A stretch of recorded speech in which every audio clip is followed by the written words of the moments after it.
Yes, sir. Basta. Abante ka pa para. Okay. Mag-hijack lang ako ng tubig dito.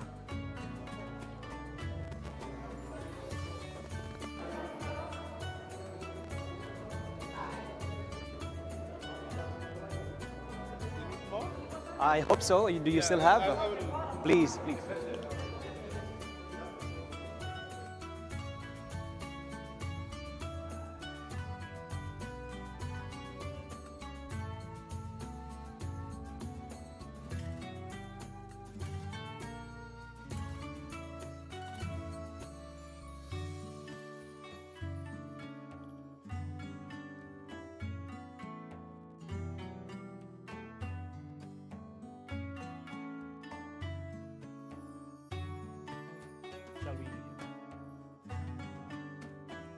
Shall we proceed?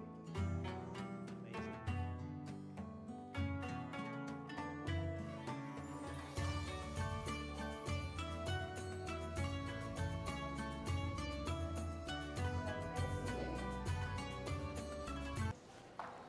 Good evening, everyone. Welcome to Surah Forum. My name is Erdi Ilaw, and welcome to the Science of Video Formats. So, the video is quite a wide spectrum of technical details, okay?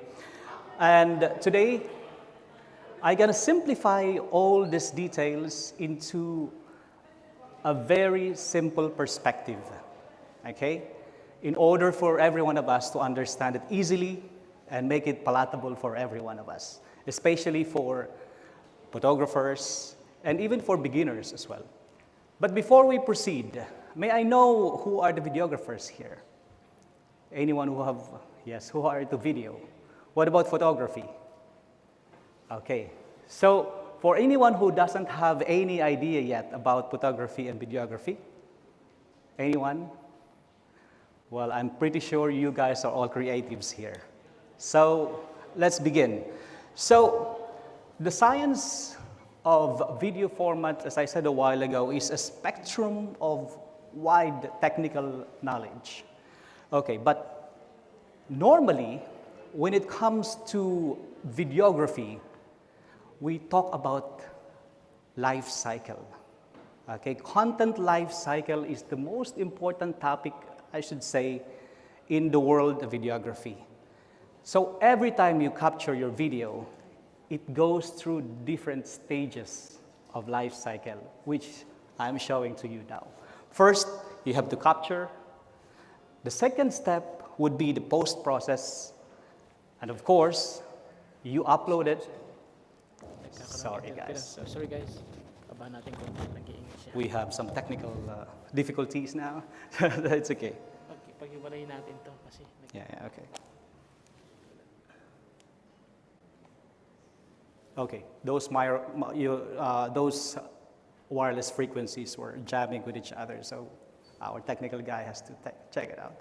Okay, the next one is we used to upload it or transmit it to sometimes social media, right? Sometimes YouTube, Facebook, IG, and anywhere, okay?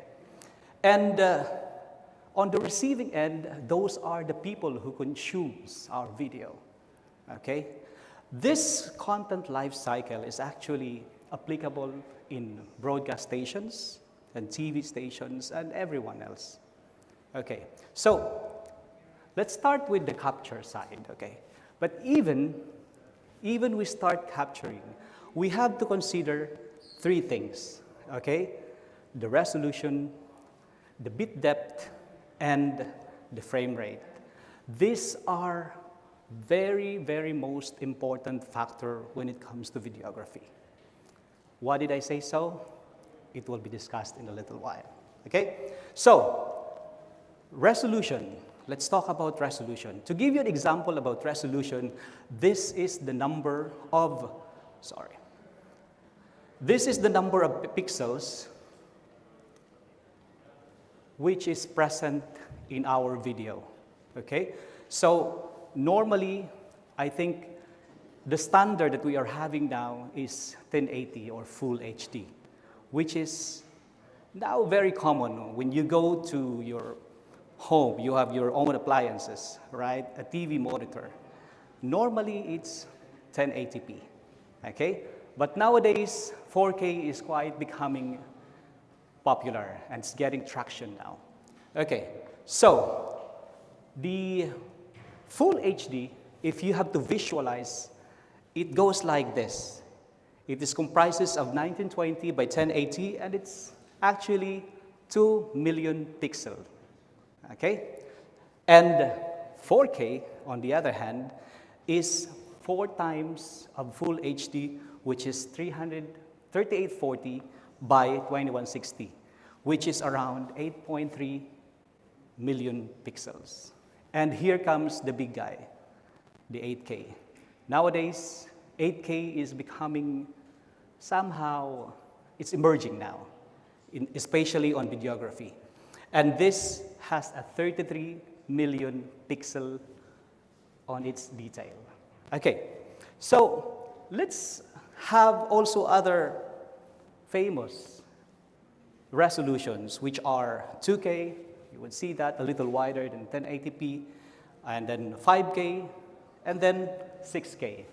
All of these resolutions has its own usability. But in videography, it's the full HD and 4K are now very famous. Well, 8K, on the other hand, is getting its traction, as I said a while ago. So that was all about resolution. Okay, but what about bit depth? Okay, bit depth is about your color. Okay, so let's talk about the skeletal view of our camera. This is the lens, for example, and your lens capture a light. Okay, that light within your camera is actually sensed by a RGB sensor, and that sensor translated into a data, and that data is being stored in the SD card or a storage stick. Okay, so what happened to this? Let's dig into the single pixel of the 33 million pixel in an 8K. Okay, let's dive in. Let's make it in a microscopic view. Okay, may I know white is, let me ask you one question, okay? White is composed of how many colors? It's composed of how many perfect colors? Sorry. 3 colors, right? Those are which color? Which colors are those? Exactly. So, white is a perfect combination of RGB. So let's get an example of a 12-bit color depth, or we call it color space for the layman's term. Okay, so 12-bit as a sample has 4,096 color steps. Okay, it means that in these choices of color, red, from darker red to the lighter red, you have 4,096 color choices. What does it mean? It was taken from a 12-bit color combination. That it means that a bit is comprising of 2, right?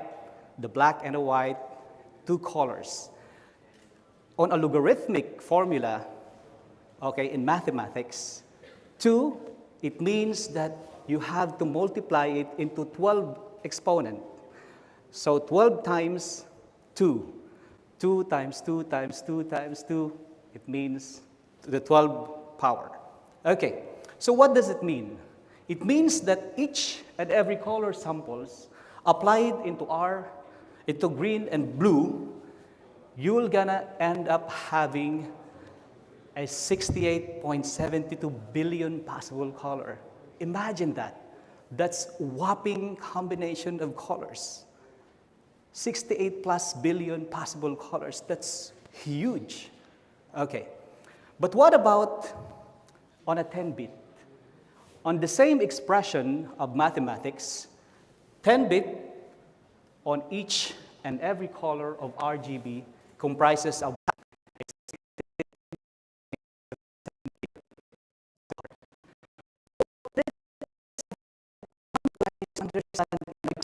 view. So let's look at it in a 3D perspective. Okay, so this is the 8-bit pixel out of 33 million. So this is the 8-bit of, this is the 3D of the 8-bit color. So that is the 16 million possible colors in that range. If you can see, there are still spaces out of it, right?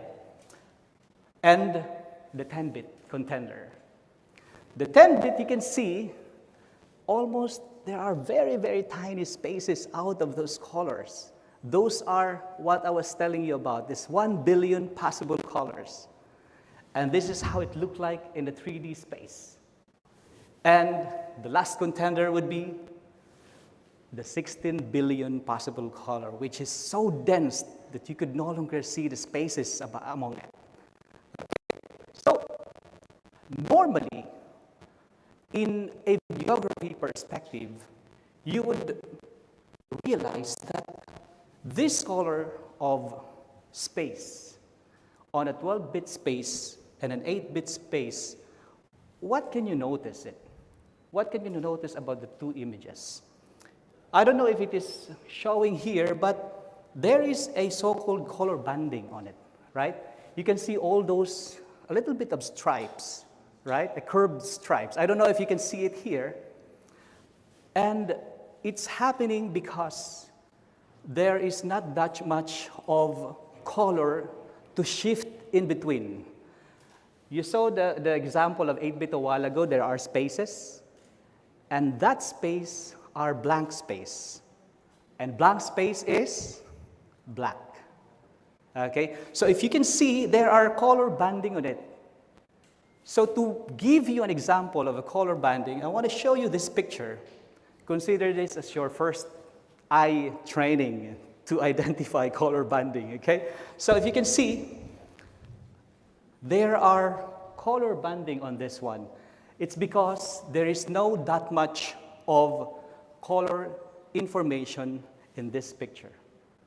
So in a videography perspective, scientists and engineers have decided and invented a technique which was called color subsampling or chroma subsampling. So what does it mean? We used to hear chroma subsampling. We used to hear 444, 422, 420. But what does it really mean? Is there anyone here who knows about it? Okay, that's good. We have one guy here. Yeah. And then, anyone else? So, in a capture perspective, 444, it means that it is composed of luminance and chrominance. So what happened in an algorithm of 4:4:4 subsampling, what happened is each and every chroma are recorded in your capture with the luminance with it. It means luminance is the brightness, and the chroma is the color. Okay. Normally, these are being used, this sampling is being used on big production cameras like ARRI, like, you know, those famous cinema cameras. But what happened on the 422? 422 subsampling goes like this, okay? Each and every group of 4 pixels, what they do is this one and this 2 ignores their information or data and copies the color of this 2 into that. That is an algorithm that's being used by our engineers to save space. Imagine, immediately you will save how many space in 100%? 50. right? It's 50, so it's a huge amount of data which is being saved.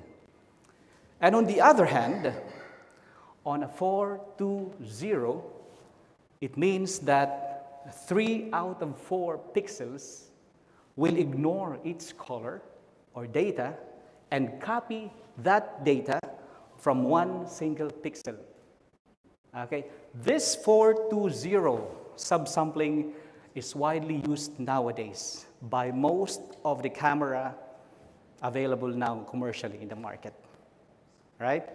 So consider this as your first training for whenever you see 444. Now I know what is 444 and 422 and 420, right? So that is all about resolution. We have spoken about bit depth, and the next one is frame rate. Okay? So frame rate is the number of picture being recorded per second.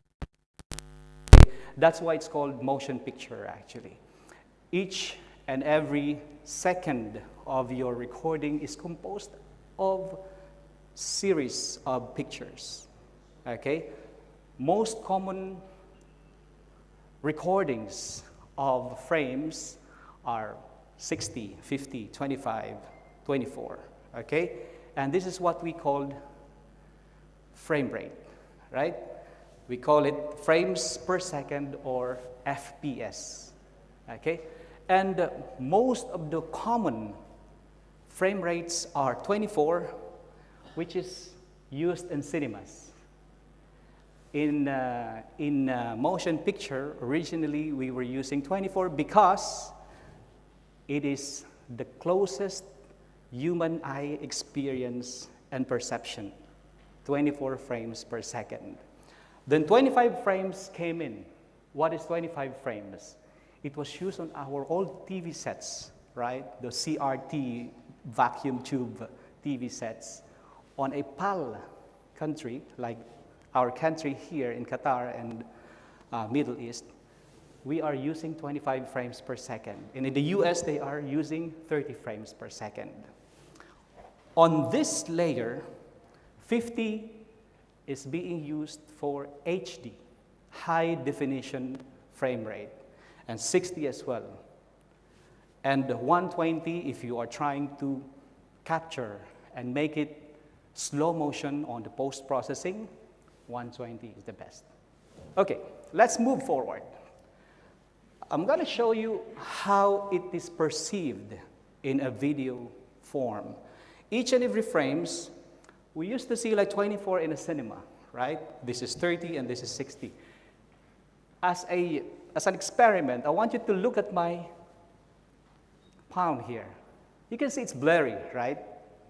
Because that's the maximum frame rate that our eye could perceive.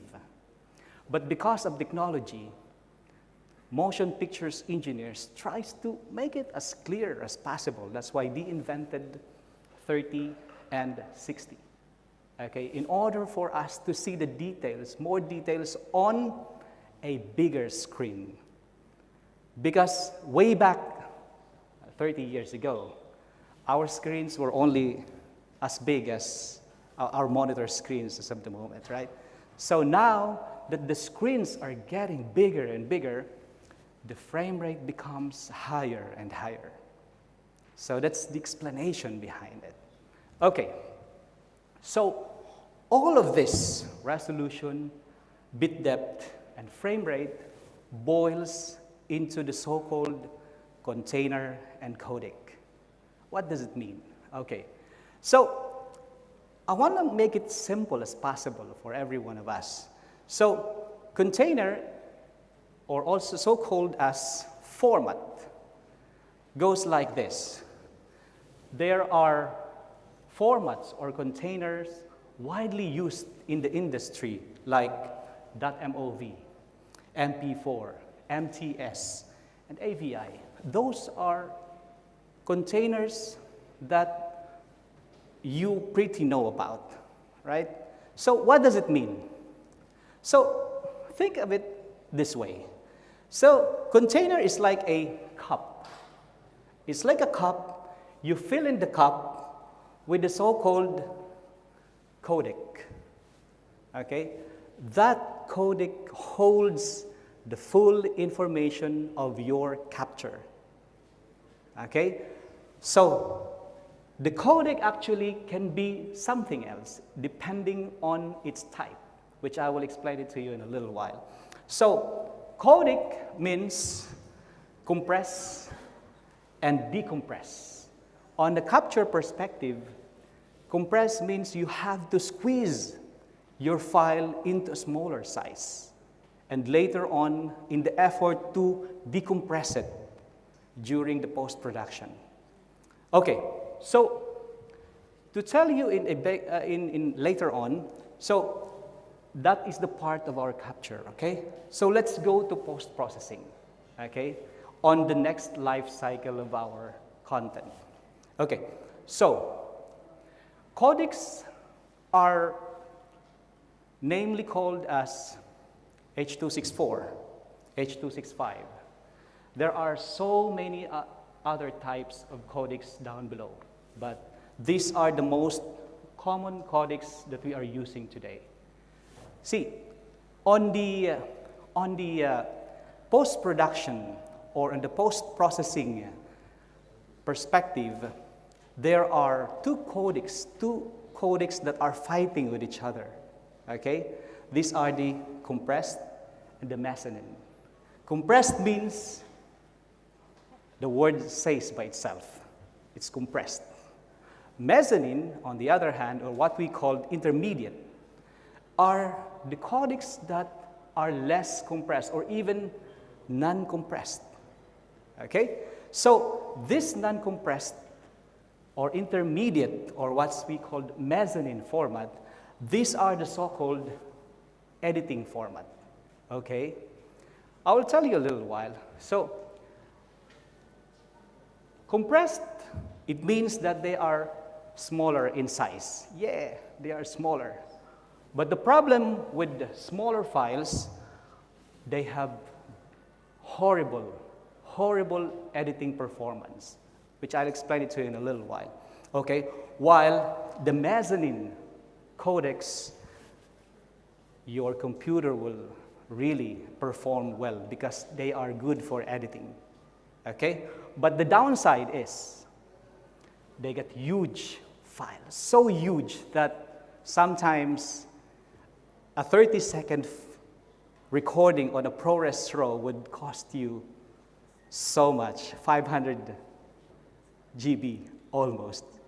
So these are huge files, but the quality and performance when it comes to editing would be really, really amazing. So let's continue why H.264 is bad for editing. Okay, so what happened here is, this is a specimen of frames. So I selected H.264 or H.265 because it is composed of an I, P, and B frames. Okay, what exactly is this? So these are so-called GOP, G-O-P, or group of pictures compression. So what happened here is each and every 30, I just took 5 frames out of 25, 24, or 30 frames per second here. It means that the I frame is the only one that holds the complete data of your capture. The P frame is a predicted frame which takes over only or capture the data when there are movements. Okay? While the B frame is the bidirectional predicted frame, which I will explain it in a little while. Okay, so this is a sample of a 30 frames per second on a compressed capture. Okay, like an MP4, H.264, H.265. So what happens here is there is one intra-coded frame here. So if you are doing an interview capture, and the person you're interviewing is actually has the face, and the background doesn't move at all.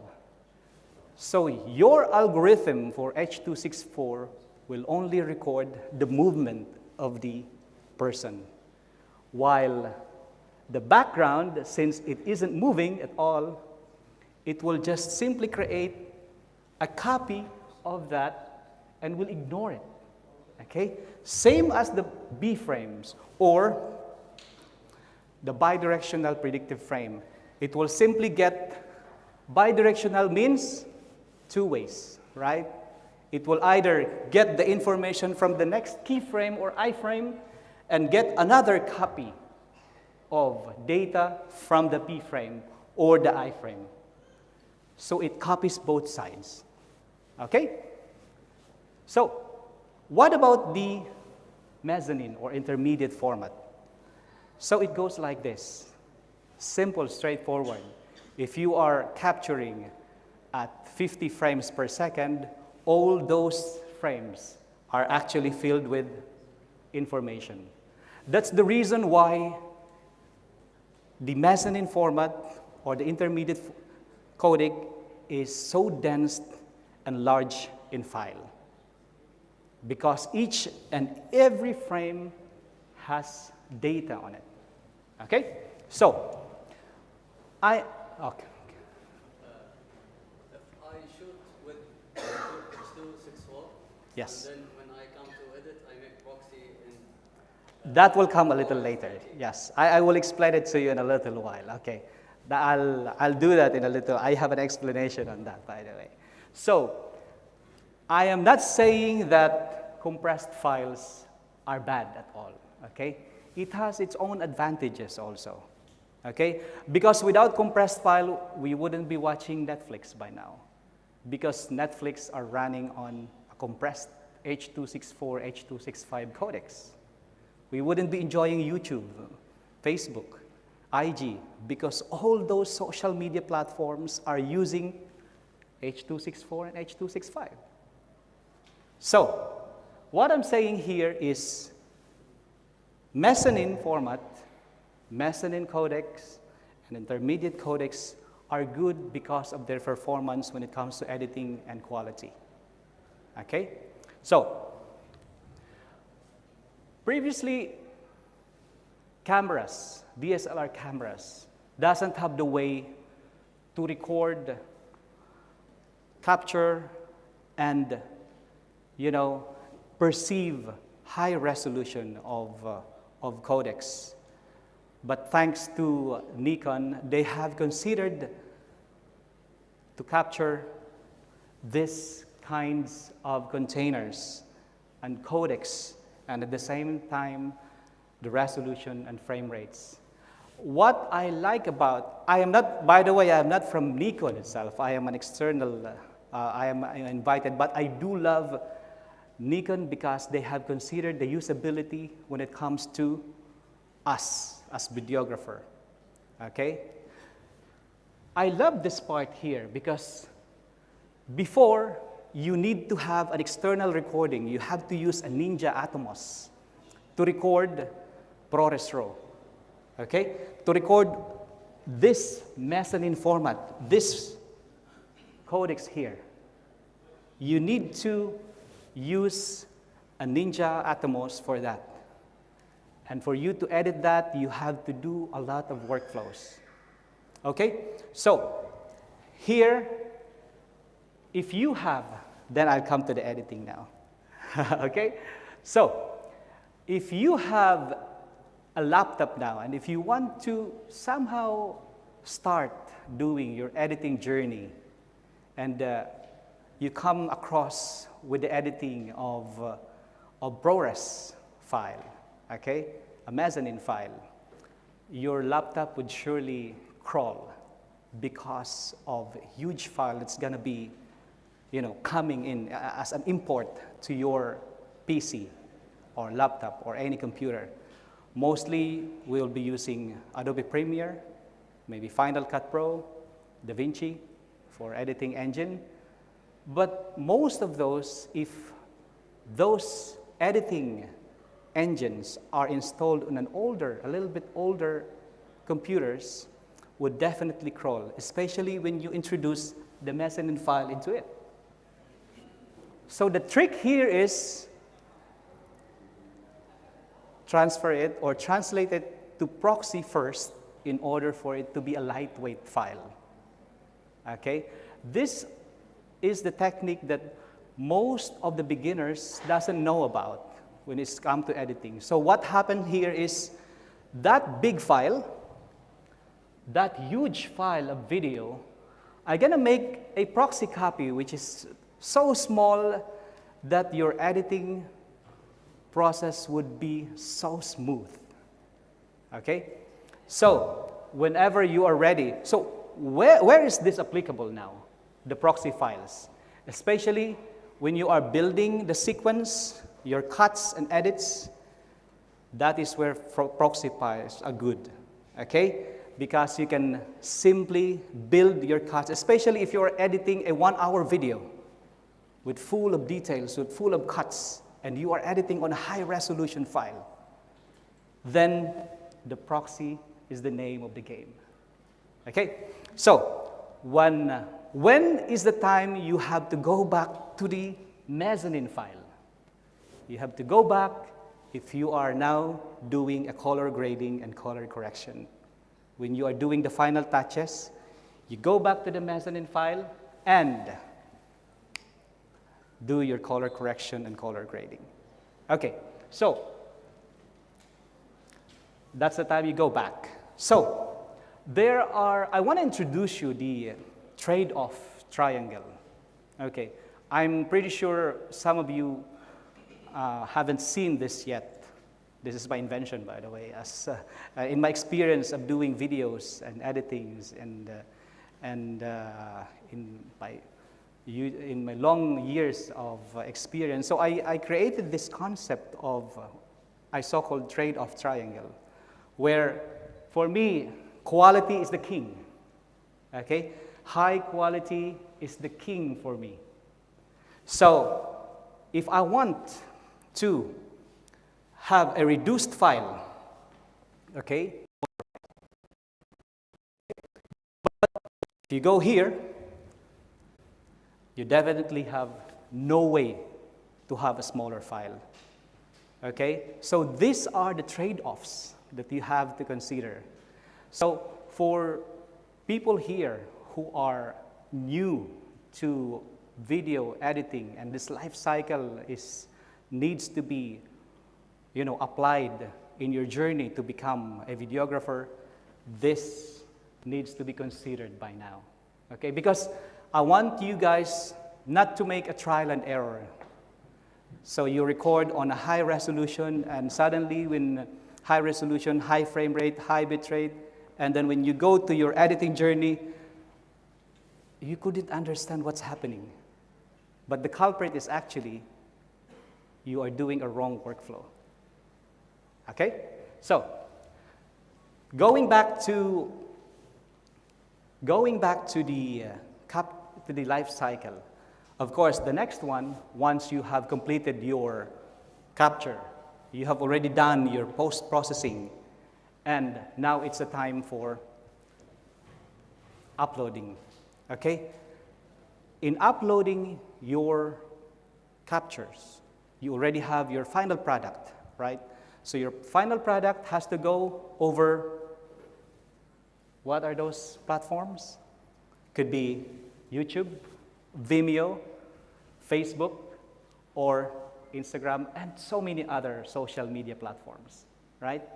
So there's one tip that I want to share to you guys, which is choose the highest quality and bitrate. Why? Because all these platforms will gonna recompress your video for them to make it efficient and space efficient for them, right? So regardless of how you export your videos, as much as possible, try to upload the highest format, okay? So when it comes to the reception side. On the reception side, of course, we have to make our video much more engaging and much more interesting for every one of us, for all your target audiences. Okay? So, I'm not sure if I did it quickly, but I want to, before we move forward, okay, I want to tell you that there are free cleanup for every one of us here who attended this session. So every one of you will be given this voucher for one camera and lens, which is check and clean by our sponsor, Salam, at the Gate Mall. So every one of you will be receiving this before you go out, okay? So congratulations, everyone. And there's also a 15%. There's more. There's more. There's also a 15% okay, discount for every one of you who are here today when you purchase a Nikkor lens from Nikon, okay? Okay, guys? So I'm open for questions. Sorry, I think I made it faster because I was thinking that the time was so less. Normally, my workshop comes to 2 hours because I squeeze it because I was thinking I only have 45 minutes and I need those remaining time for the Q&A. So is there any one of you who'd like to say something? Okay, to ask something. You can ask anything. How long would the video take? Sorry? How long will the processing of one video, like let's say 5 minutes video, how long would it take to process? Okay. It actually depends on the power of your computer. Depends on the processing power and depends on the storyline that you are creating. Because some editing, some storylines would require several cuts, several transitions, several creative approaches.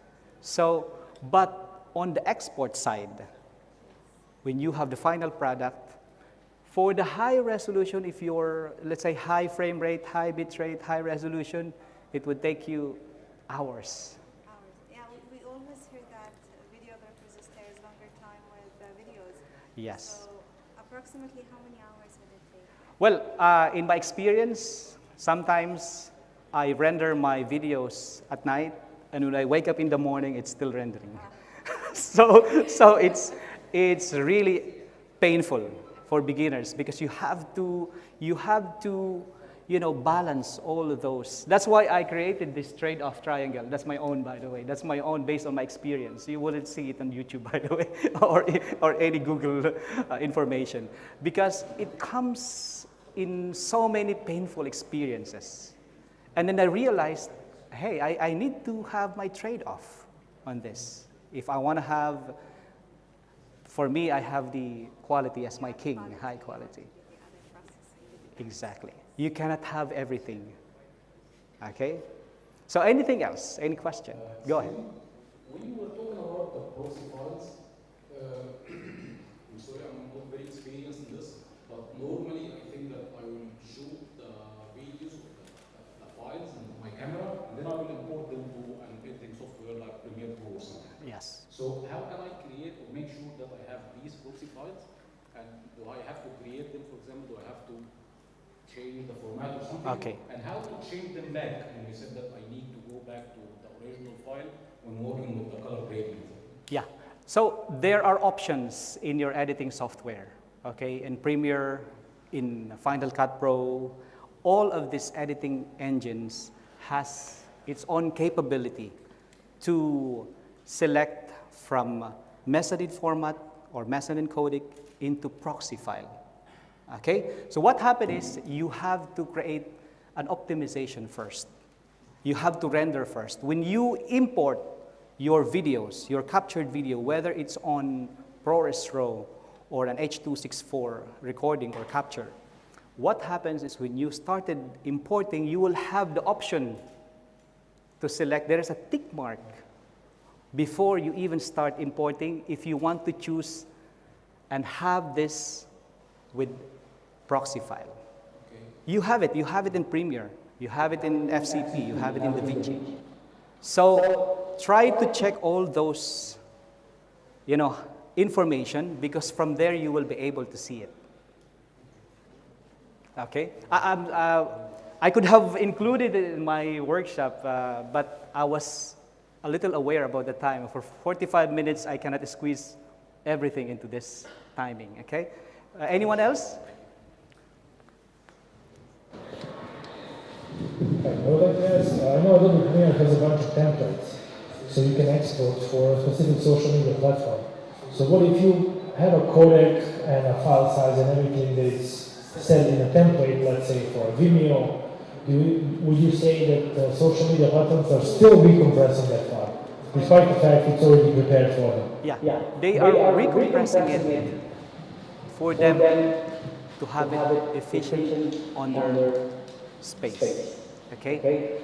They recompress, but the quality. See, these social media platforms has their own algorithms, has recompressing techniques, and we don't know about because these are trademarks. These are hidden secrets. These are built by software developers. These are built by engineers. So what you do, if you have, let's say you have an 8 GB of file and pump it into YouTube, and then you realize you download your own file, again, you will get an H.264, right? An H.264 file. It's because they are, what I'm saying. Remember what I said a while ago? H.264, those compressed codecs aren't actually bad, because these are the codecs that are being used by YouTube, Netflix, and Amazon, all those streaming giants. So, as I said a while ago, as much as possible, export it as high as possible, because they will recompress it. The quality will be prime, okay, will be pristine. You can keep the quality within your video. Okay? Any questions? Go ahead, sir.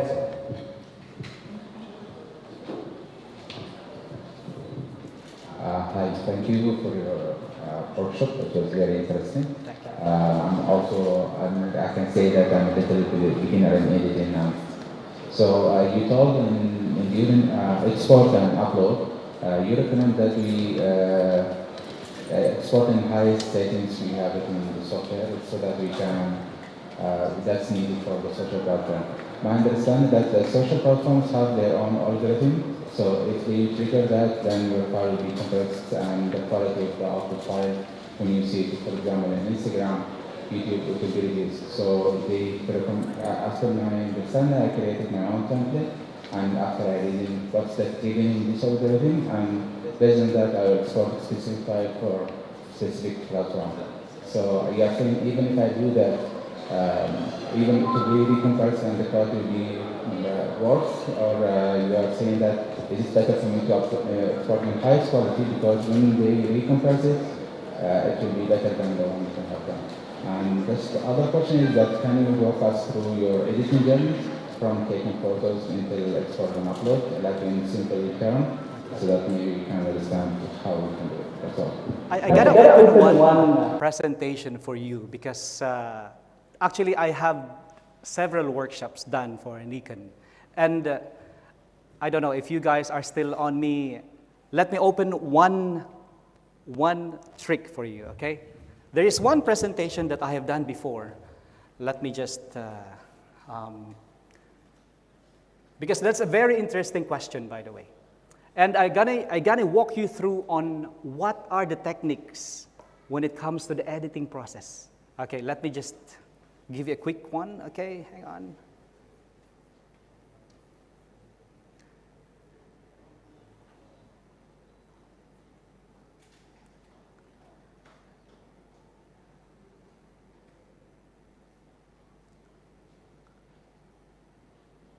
So just wait for a while.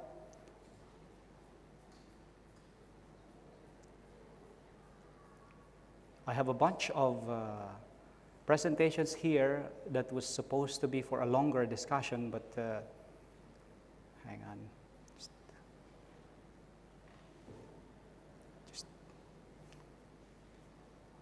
let me open it for you.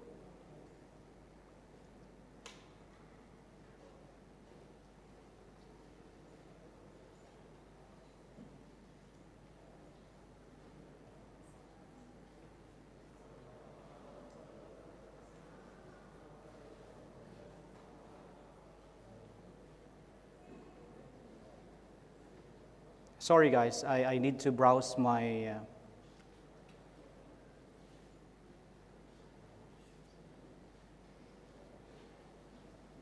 here, got it. So, this is my technique. Okay, this is what I usually do as I've been in the editing industry. By the way, just to let you know, I am based in Dubai. Okay, and I own a small production company called Lighting Chasers Production. So I cater live streamings, all kinds of things that requires capture, okay, that requires video, okay, whether it's a wedding, whether it's events, name it, I cater all those things. Okay, and here's my technique, okay. To maintain an efficient workflow, because this will become a trial and error for everyone when you start editing. And I want you to avoid those painful experiences and make it shorter for you, okay? Instead of going through circles of journeys, I want you to be straight to the point. And here's the technique, okay? This is my editing timeline, okay? So what I normally do is I define my house format. It is very important to define your house format, or the mezzanine format, as we say, because if you are editing on a ProRes dimension, you need to set it out at the very beginning of your editing journey. The second one is, we used to create music, right? This is a workflow with no narration at all. There's no voiceover. There are two workflows which I'm going to share you, okay? On an editing workflow that doesn't have narration, when you create highlights, video highlights, only music, and with videos, fast videos, right? What I do is I set my music and create bits of it, out of it. Let's say if you have a 120 bits of music with drums, like that, or, right? You have to capture those bits, okay? Because that is where your cuts comes from, right? Got it? So, then I'll start my building of cuts. So depending on what I'm going to do, depending on what I'm going to show. When you do color grading without doing color correction, believe me guys, your editing will be haywire. You will not be able to see your colors in the same dimension, in the same color science. You'll be wasting time doing color grading and ending up different colors of videos, especially when you have different cameras, okay? So, after doing my color grading, that's the only time I will build my text, because texts are graphics, and graphics are heavy on your editing journey. That's the last thing that I do, by the way. Because sometimes we are so excited. We are so excited, oh, I gotta put my text because it looks good, you feel fulfilled when you do the editing and put all those details together. You feel like, whoa, my cuts are getting better. I see my graphics. And in the background, your computer is already crying because it's too heavy. It's crawling like snail, okay? So that's the only time I will do my export. Because you've already defined your house format, it's easier for you to do your export. Because from the beginning, you've already defined it, right? If you are exporting on a very high resolution, let's say ProRes RAW 422, which is very famous when it comes to quality, then at the beginning, you've already defined it. In Premiere, in FCP, in DaVinci, it's there in the beginning. It's just that less editors, experienced editors, does this kind of workflow. Okay? So, let's do the one with voiceover. Okay? So this is my workflow with videos that are storytelling. When there are storytelling, that is getting more exciting. Okay? So what I do, same thing. I will define first my house format, and then I lay down the narration. Okay? The storytelling, the audio, you build it up immediately after defining your house format. Why? Because those voiceover will be the base of your cuts. We will come to that later. Okay? So, after building the cuts, that's the only time you can apply your transition. Whether you want whoosh, whether you want wipes, whether you want any kind of video transition, that's the only time you can put and apply your transition. And the next one is, of course, the color correction. And by the way, the color grading is not mandatory for you. Okay, it depends whether you want it to be filmic or you want it to be as, you know, as natural as you want. Because some editors, they want it to be natural. Okay, some other editors, they want it to be a little filmic, orange and teal, or a little warmer, a little cooler, right? But this is not mandatory for you. This, by the way, color grading is also heavy when it comes to the editing process. It's gonna give you so much load on your computer that sometimes when I render, when I was using this, by the way, this is the highest specs of 2015, and this still crawls. So I decided to buy a new one, the M2. Okay, so the next one would be building the texts. Okay, when you want to put subtitles, when you want to put lower thirds, the name of the person being interviewed, that's the time, that's the only time you can do it after the color correction, or if you want to do color grading, that's the only time you can do your text, because as I said a while ago, they are graphics, okay? And your scoring will come, okay? So the music scoring and the sound effects, that's the only time you can do. It is because, you know why this comes almost to the last mile of editing process? It's because you might change your builds, your cuts. Then you cannot go backward and, you know, pick up a music again, pick up another scoring sound. You cannot go back and forth, okay? And that's the time you can do your export. Go ahead, sir. The music, you mean background music? Either. It's both background and sound effects, okay? There are voiceovers, there are storytellings that has music behind it, right? So that is applicable for musics and sound effects.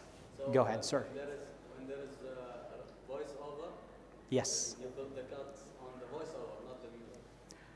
When there is a voiceover within the video, right? Is that your question? Did I understand it correctly? You have to detach, okay? You have to detach your audio from the video. There is a selection in an editing journey, in an editing software, where you can separate the video and the audio. We call it detach, okay? Actually, I have a different module for editing, editing. Anyway, I hope it tickles your mind, and I'm open for another question. Go ahead, sir.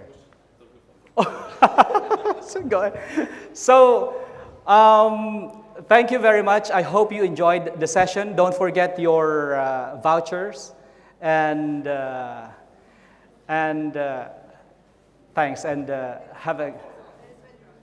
Oh, here is the draw. Here is the draw. Okay.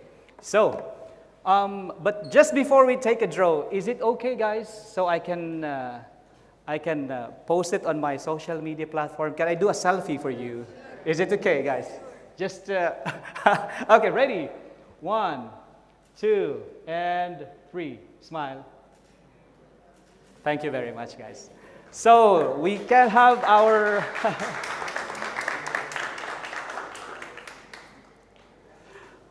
So okay, we have our winners now, Miss. Oh,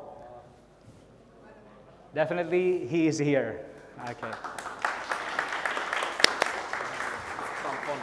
Oh, this is a wow. I hope I have one too. Sir, I think he is taking a picture. Go ahead. Thank you. And another one, please. Okay. Melvin Magiriano. Oh, he's my kabayan, I believe. Oh.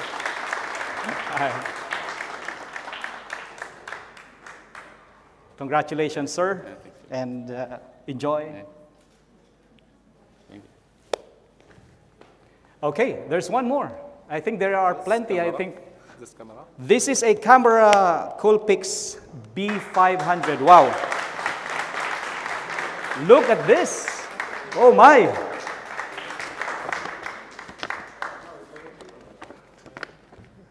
Enjoy for your videography journey.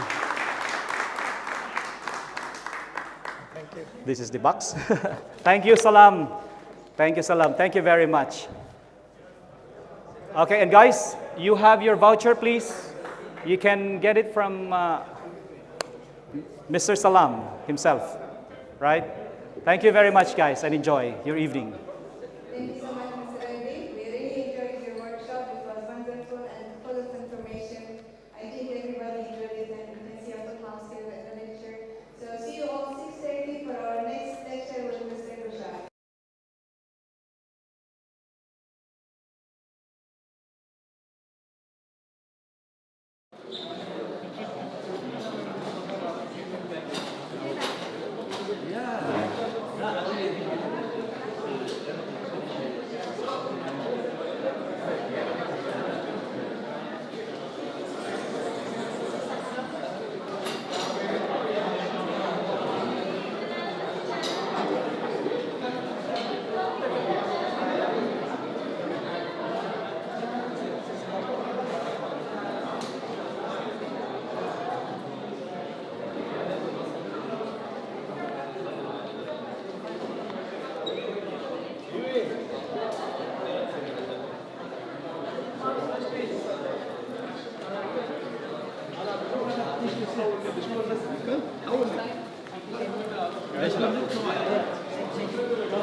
start?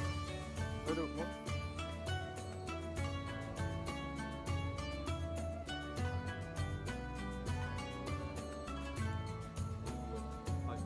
Yeah, sure. That's okay.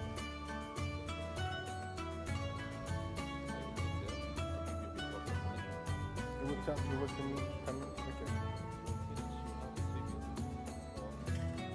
I will have 3 gifts.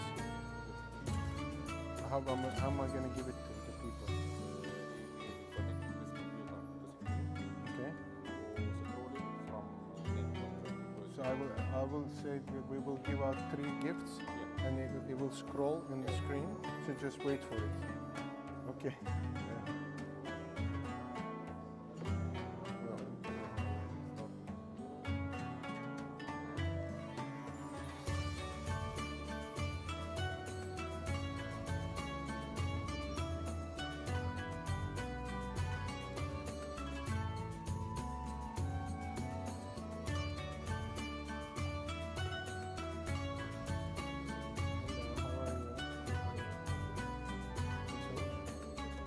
Okay, so whenever you want. No, I am ready actually.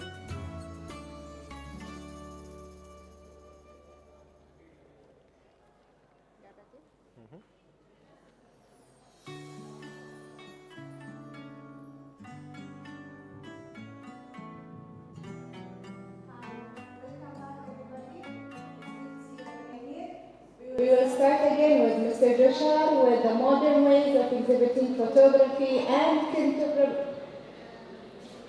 contemporary photography presentation. Sorry. Okay, so let's start, Mr. Joshua. Do I need a microphone? I can speak with this one. Okay, I have 3 microphones hooked up, so I didn't know where my voice is going to. So it's nice to be here again. Thank you very much for coming. And it's always a pleasure to have these meetings and meet the photography people, lovers, and enthusiasts, and very valuable people from the photography world being here. So welcome. Today I'm going to try to give some summary of how we can present and how we can exhibit photography in different ways, and what are some tips that we should care about. I am from a family. My father started the business, and also he's a photographer, he's an artist, 55 years. And we, as a mission, as a family, as a mission, we try to hang the photograph on the wall. Without hanging the photograph on the wall, we cannot turn it into art form. Of course, we respect social media. Of course, we respect all kinds of digital media and everything else. But in order for an image to become a piece of artwork, it has to be hung on the wall. So this is what we do, actually, as a company as well, as Difo Art. And we are very pleased and honored to be part of the صورة forum. So Difo Art is actually providing all these services and all these products for the art world.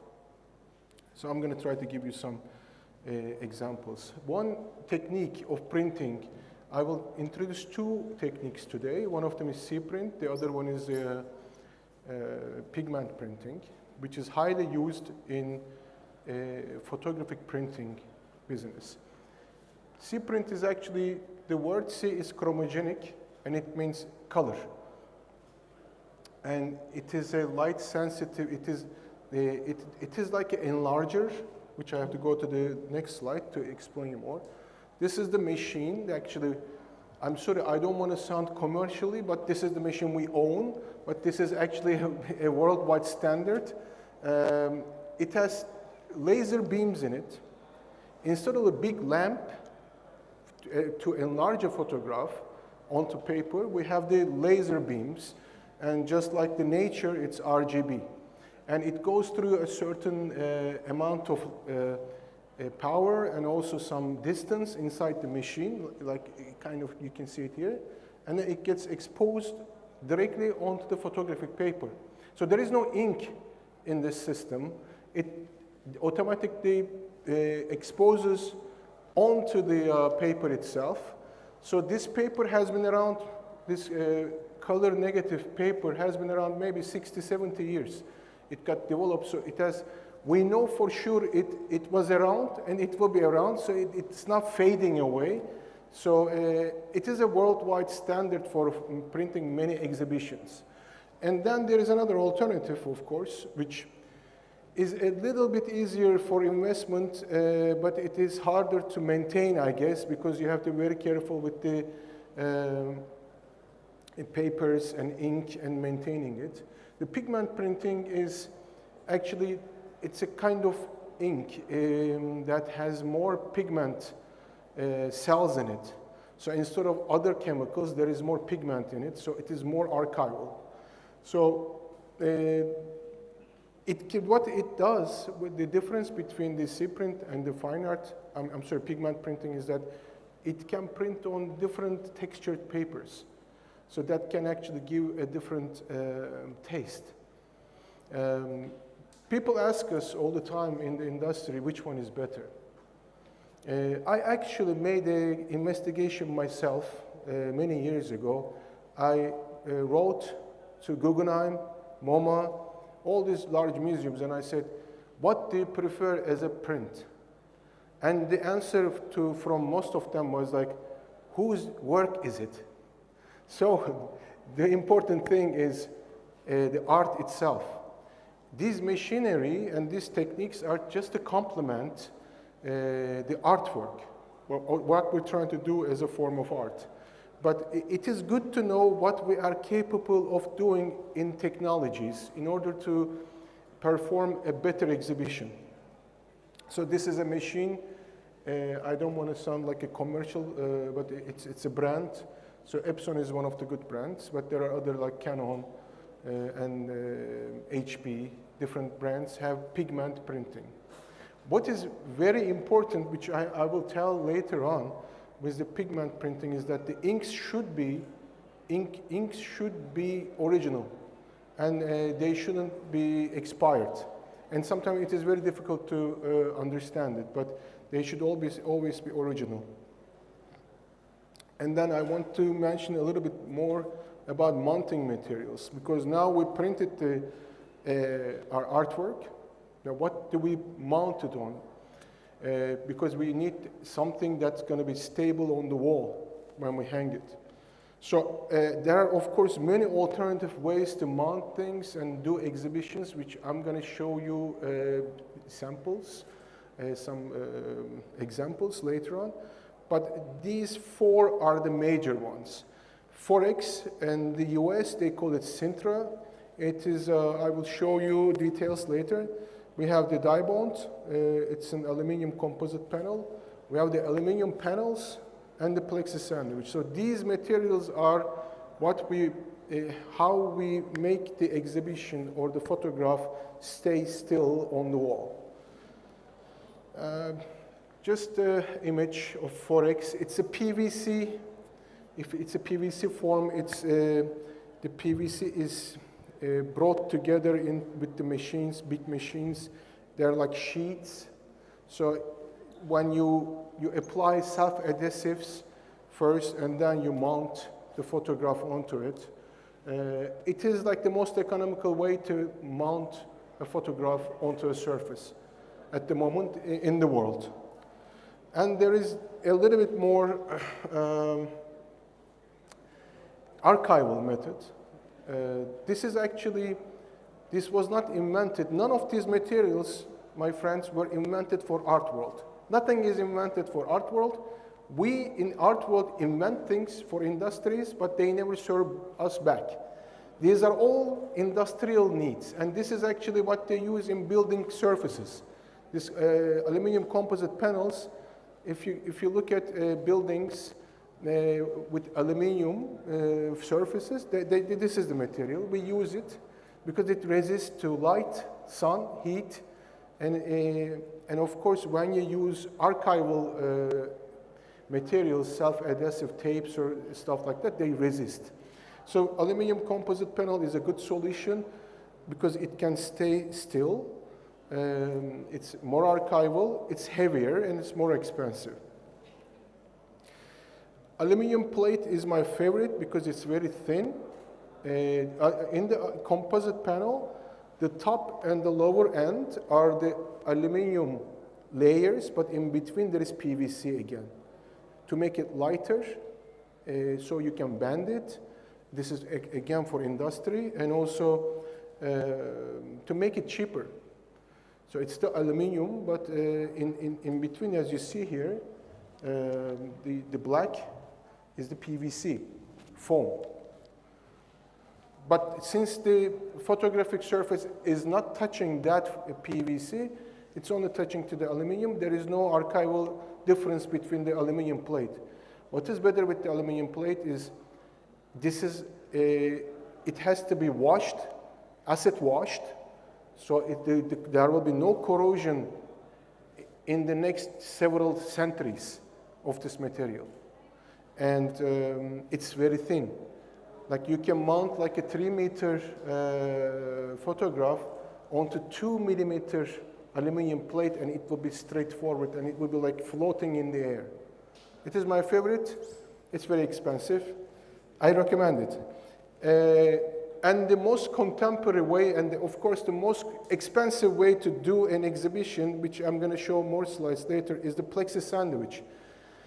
You might hear the word which also we use is diasec. I like to make a parenthesis here about the diasec technology. Diasec was found by a Swiss couple who were very into photography, and they invented this liquid form that can stick the photograph on the plexi acrylic surfaces inside, like a face mount. So the paper is here, plexi is here, but it's a liquid form, and they have the patent, and only a few people can use it. You have to buy the copyright and the material, and it's very difficult to do it. So again, what the industry did, they copied this technology with double-sided tapes.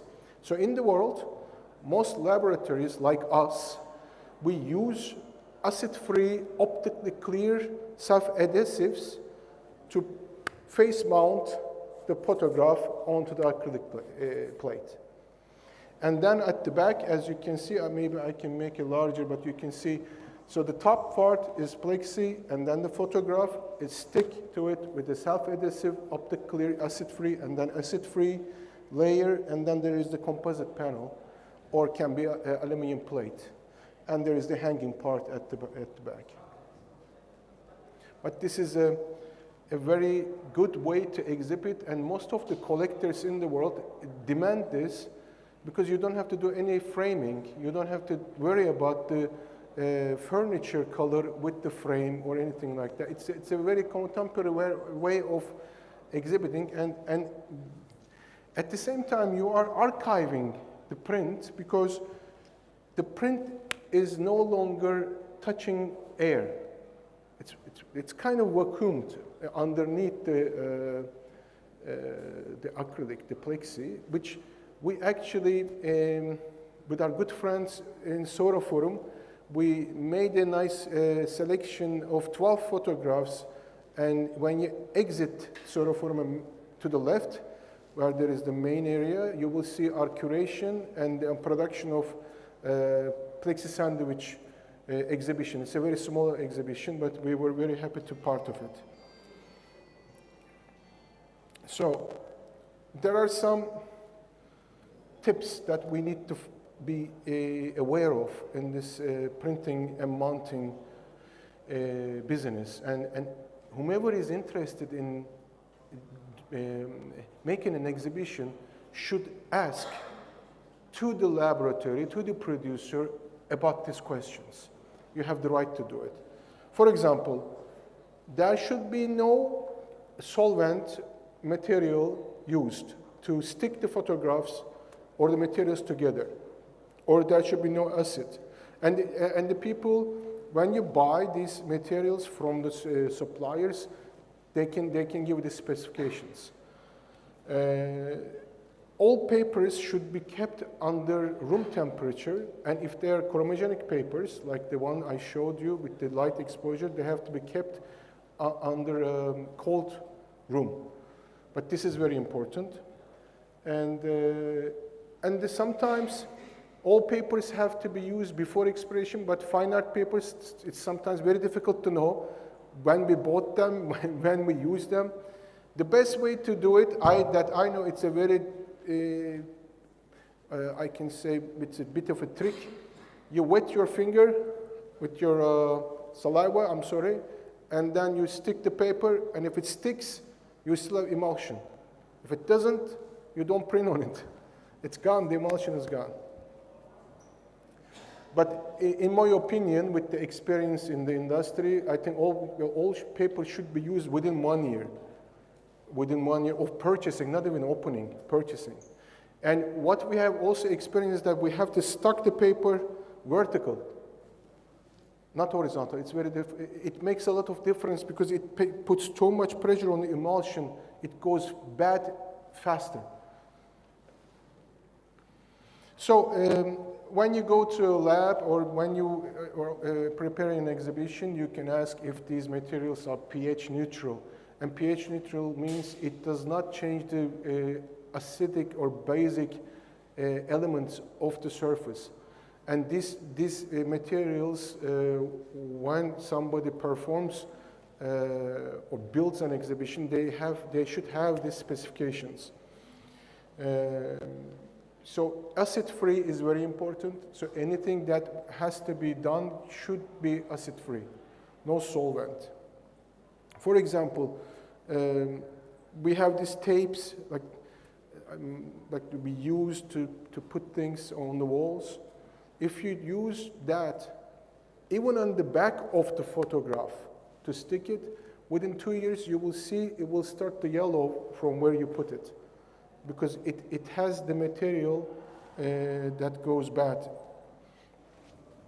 Okay, for these, I am going to get out of this presentation, and because there are some ways that I like to show you about framing, frame types. If you allow me one moment, please. Okay, this is a floating frame that there is a gap between the photograph and the paper is a decal edge paper. It's very beautiful paper, actually. So it looks like as if the paper, the print is floating. So it is called the floating frame. This is fine art paper. Okay, this is the acrylic plexi. And you can see from the side, the layers.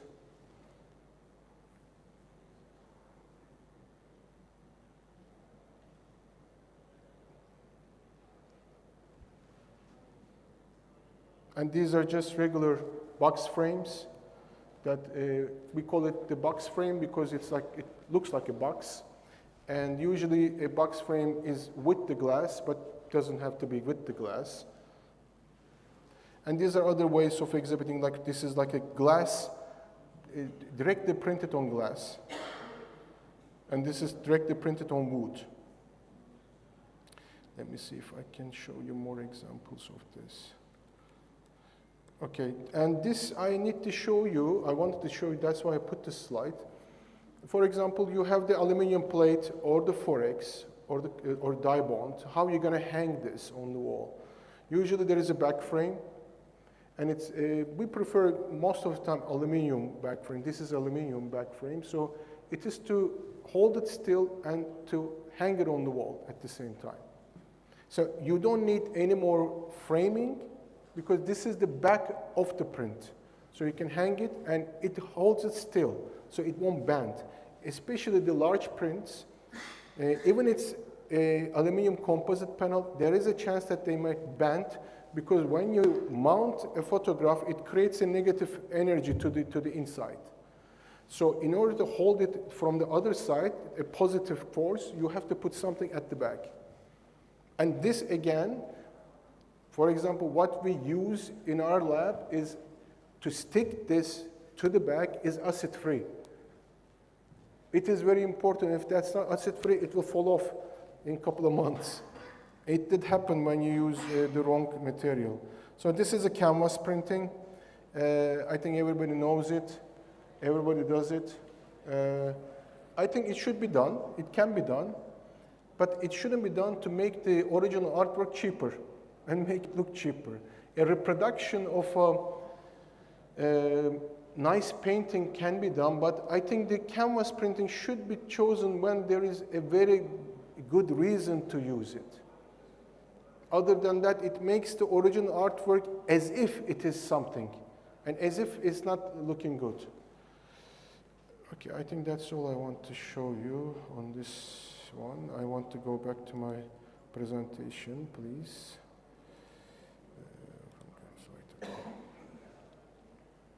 So now I want to talk about a little bit about the selection part and how we prepare an exhibition.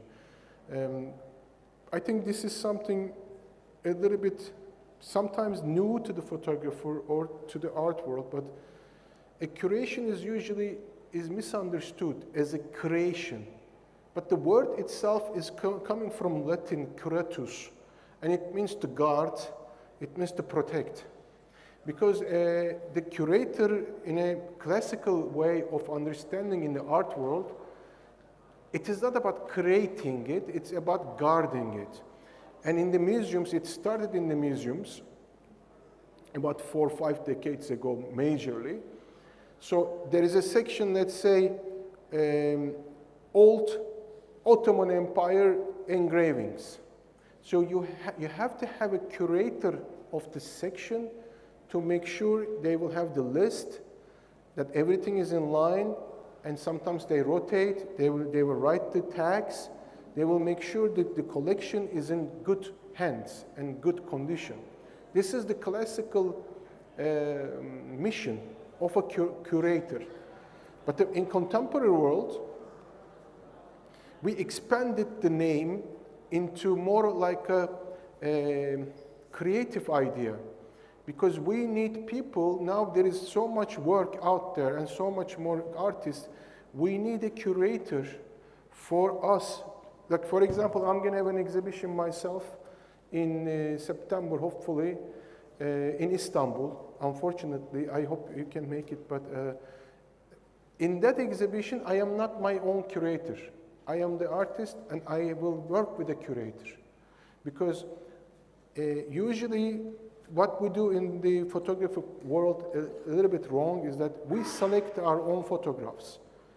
But our own photographs, as most of us are photographers, are like our children.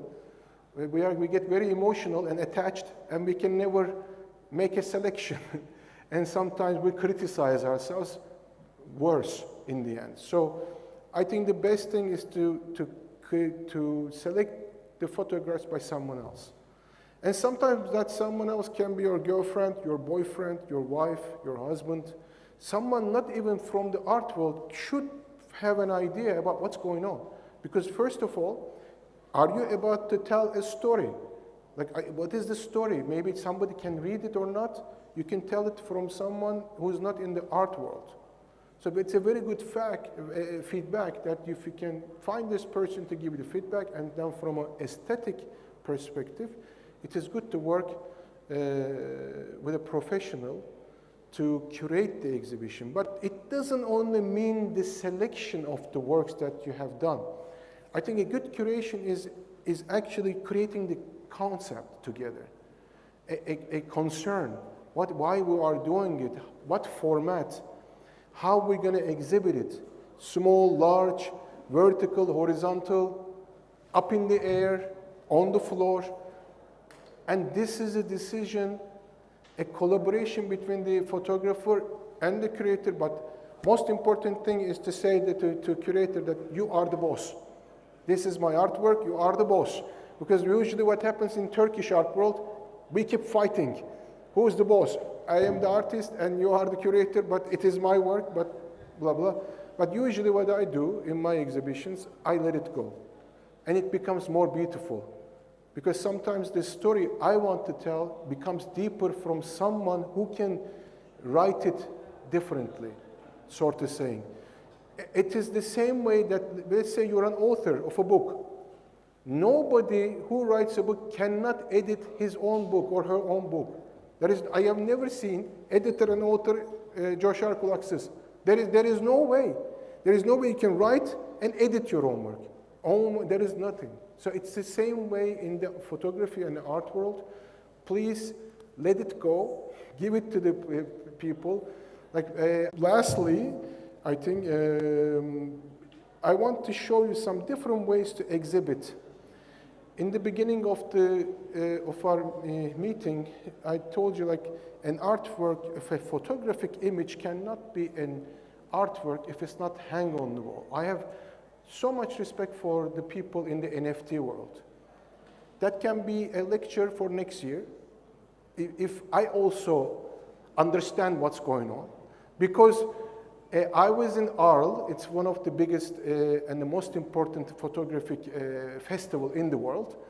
And there was a session like this with many experts about NFT. And I listened and listened, and I asked one question. And the question was, how do you connect the real world of print to NFT? If I sell my work to someone in Mexico, don't take it personal if there is a Mexican person, or like Uruguay, or in Turkey, whatever, but I only say 5 editions, but I have to give my own file, right? I'm selling NFT and they're paying me $5,000, I can give it, that's okay. But who's going to check the editions? Who's going to say he's not going to print one more? Or am I going to see some billboards in Mexico City with my photographs on it? And who's going to catch it, and who am I going to sue? In which world? In which court? We don't know. So NFT, of course, these digital technologies will develop, but the form art, when we go back to the basics, my friends, a form of art we always have to touch, and it has to be somewhere. Maybe we're not ready yet, but I am sure that the NFT world will combine itself with the real world very soon. Then it will make more sense, at least for me. I don't know, at least for me. So these are some extreme ways to exhibit, like very large prints. I think this is Avedon, if I'm not mistaken, is one of the biggest names in fashion photography. I also like to print big, but as you see, this is very, very different ways of exhibiting. And these photographers work with curators. This is the, okay, this is an artwork by the photographer, but it's also a piece of art of the curator.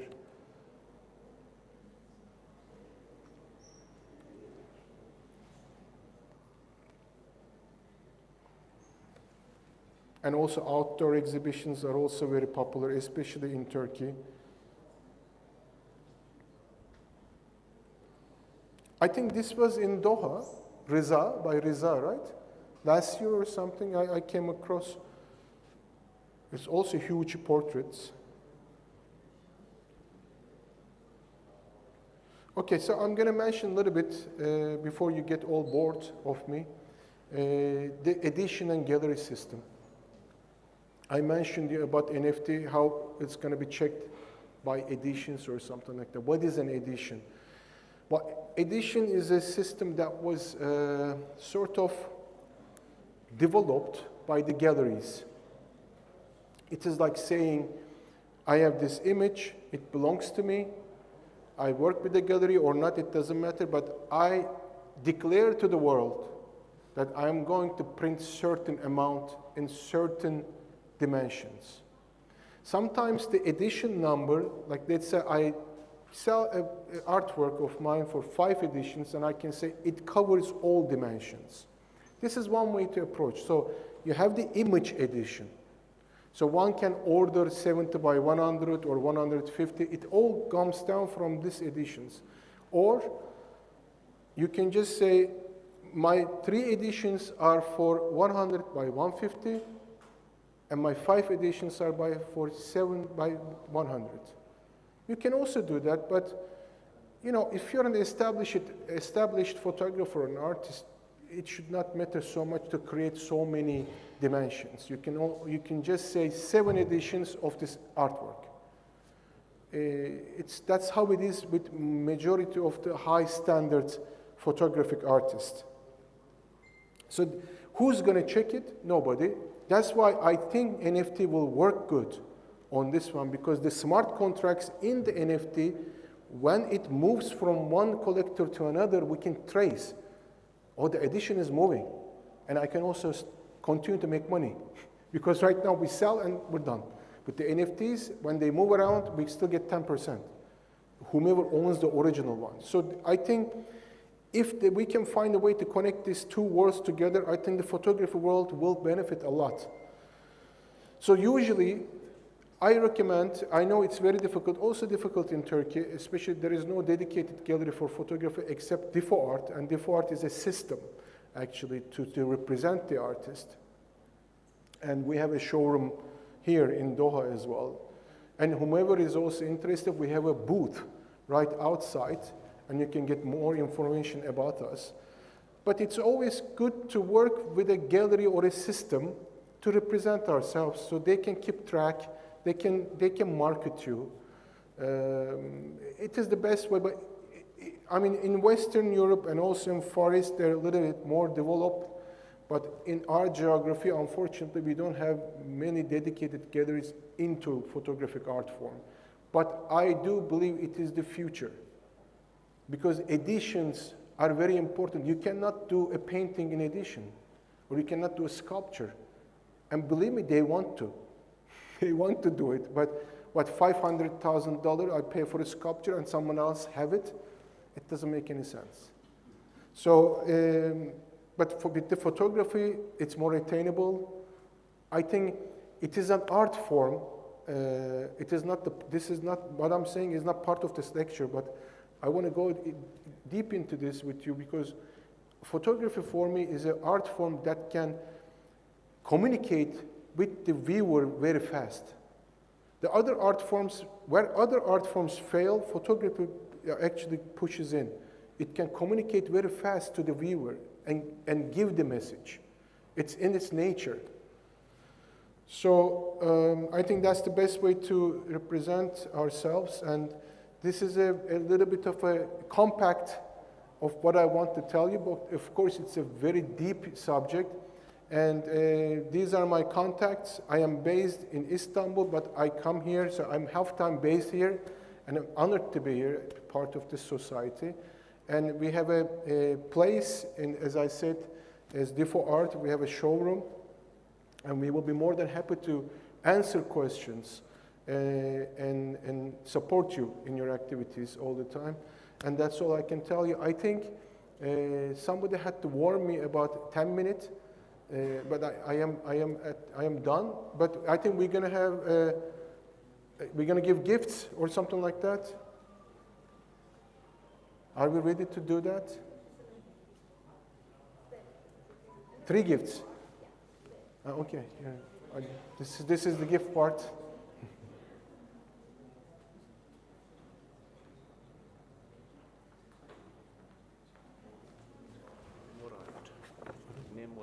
Murat? Murat?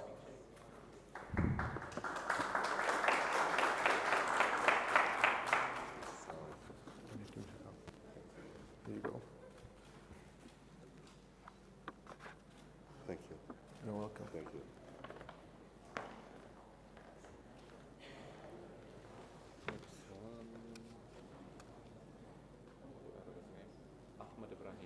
Ahmed Ibrahim, please. Ahmed Ibrahim.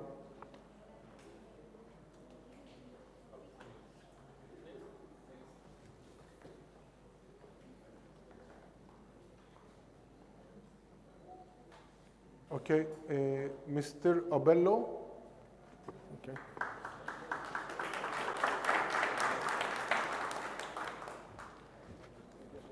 Congratulations.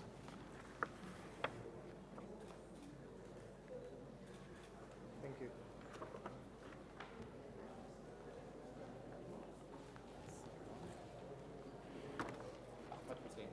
Ahmed Hussein, Mr. Ahmed Hussein.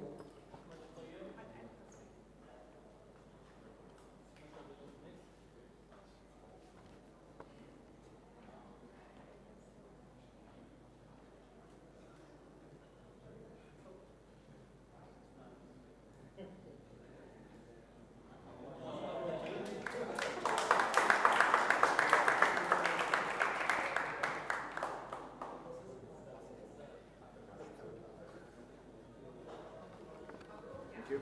Thank you. Good. Thank you. حلالك حلالك. Well, that's all, I guess. No more gifts. Okay. Thank you very much. Pleasure to be here. Thank you. Thank you, Mr. Michel. It was a wonderful actually lecture we had, and we learned different ways of exhibiting photos. So thank you, and see you all until 30 minutes. Short break.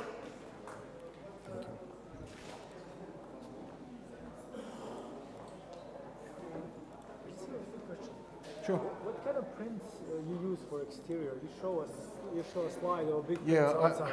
I didn't go. Can you take the microphones out? Can I ask someone to take them out?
I'm willing even to answer, not here if you want to go. But I'm a Lebanese photographer. I'm currently based in Dubai. I'm specialized in architectural photography as my commercial work, which is my portfolio. I will go through actually who are my clients, مين العملاء تبعولي، أنا شو بصور، أنا كيف بشتغل as a photographer. وحاحكي أصلاً عن أشياء لها علاقة بالتصوير بعدين يعني أو البزنس تبع الفوتوغرافي. So I started photography almost 10 years ago. I was working in the retail business in the beginning.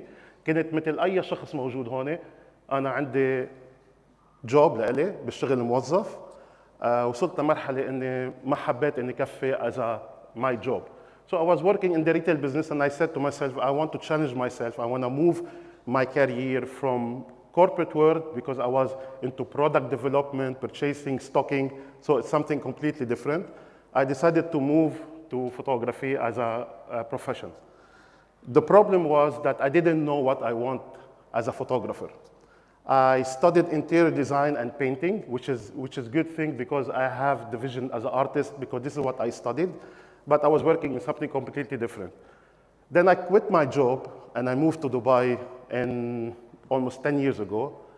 I went to Dubai and I was surprised that I have competition with thousands of photographers from all over the world. I have zero knowledge, I have zero portfolio, and I have to start from scratch. I started working on myself, and the first 4 years, I didn't do any single income. I was using my saving in Dubai, in a very expensive city, just to be able to build my portfolio. So I took the journey slowly, slowly. Why I'm saying that? Because I keep seeing lots of talented photographers, young especially these days, or people who want to move from their normal job as an engineer or banking or anything, and he want to go into creating content and be a photographer. And people, they want to climb the summit just straight. They don't want to go step by step.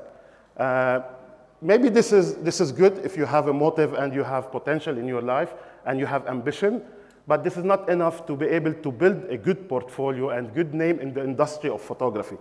Because there's a big difference between hobby photographer and commercial professional photographer. So it took me almost 4 years to build my portfolio and to gain trust with all the clients. And then I reached the level that what I'm gonna show you right now. So أنا لبناني عايش بدبي، بلشت التصوير تقريبا من شي 12 سنة 10 سنين. تعبت كثير توصلت، ضحيت بكثير. كنت اول 4 سنين ما كنت بعمل انكم بحياتي. هذا الانكم كنت عم بستعمل السيفنج تبعي، كنت عم بعمل اسم لإلي وعم بعمل بورتفوليو، وكنت عم بعمل علاقات وبي ار، واللي ساعدني بحياتي هذا الموضوع انه انا جاي من باك جراوند كوربريت.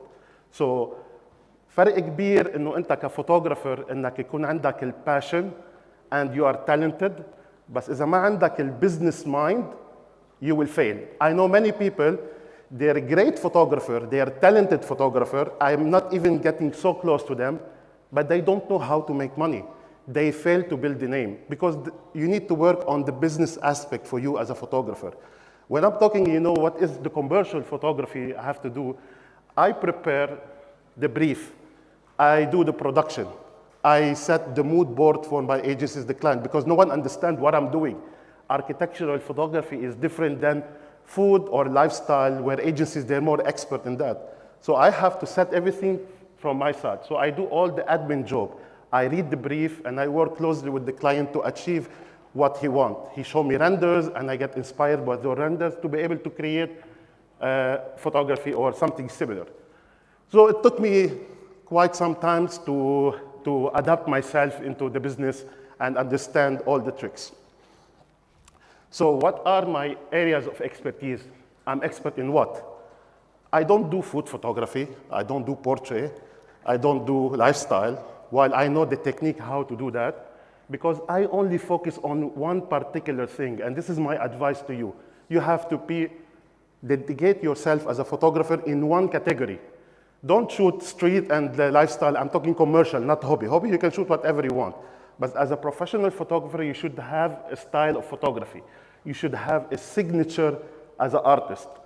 So I'm specialized in architectural photography, as I mentioned before.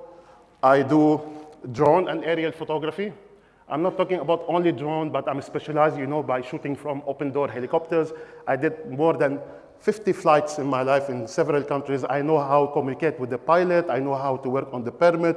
I know how to go into safety induction and stuff like that. So it's not like taking small drone and fly it. You're a commercial pilot. It's completely something else. And I'm also specialized in panoramic images, which is I'm going to explain to you what kind of panoramic images I do normally. I love landscape photography, and I tell you why I love landscape. Because people are confused when they saw my portfolio. They said, are you an architectural photographer or are you a landscape photographer?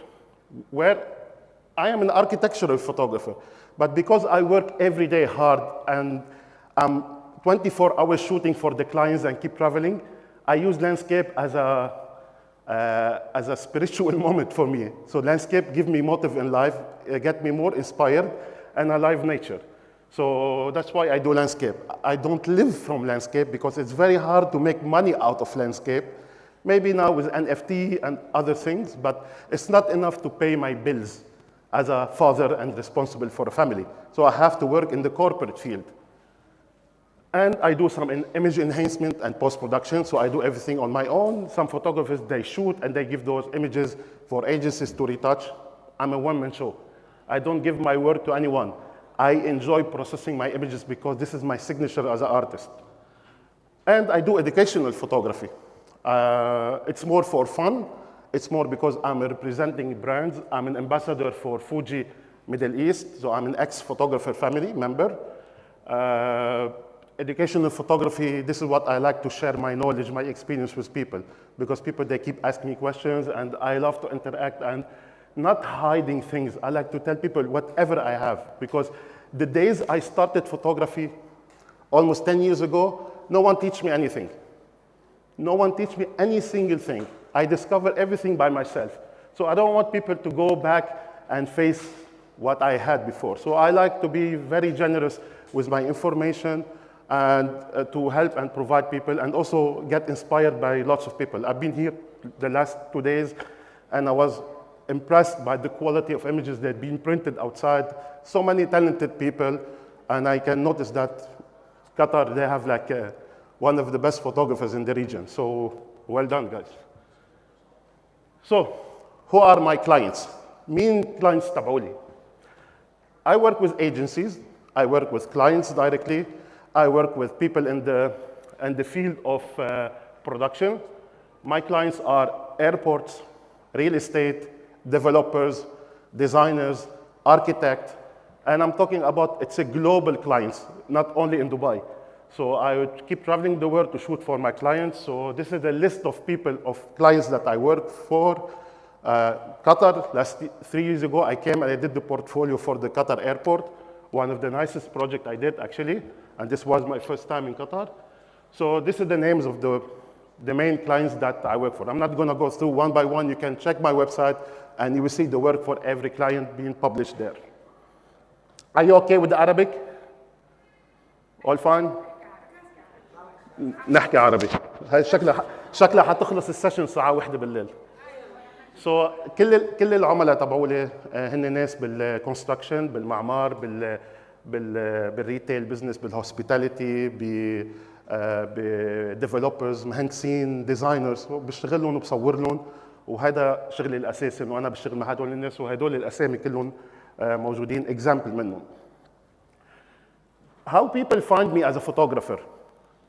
كيف بلاقوني كمصور؟ كيف الكلاينت بيعمل ابروتش وبيتصل فيي؟ كل الناس بتفكر انه السوشيال ميديا، انستغرام. I'll give you small information. 90% of the clients, they approach me, and I ask the clients or the agencies, from where you know me? It's a simple answer. Google search, not Instagram. I don't focus on Instagram for collaboration and influencers. But when it comes to the real photography world, it's agencies, production, clients, and they search for your name because they need to go on your website and check your vision, your work, not on Instagram because it's small where people cannot even notice the quality of your work. So for me, it's very important that social media is a good thing to promote yourself, but Google search, build your own website, is the most important part. So 90% of my clients, they said, we found you on Google search because I have a great SEO. So wherever you search for an architectural photographer on Google, you will find me on top because I work on my website and I work on my name. So I keep updating and creating content and tagging and using the keywords.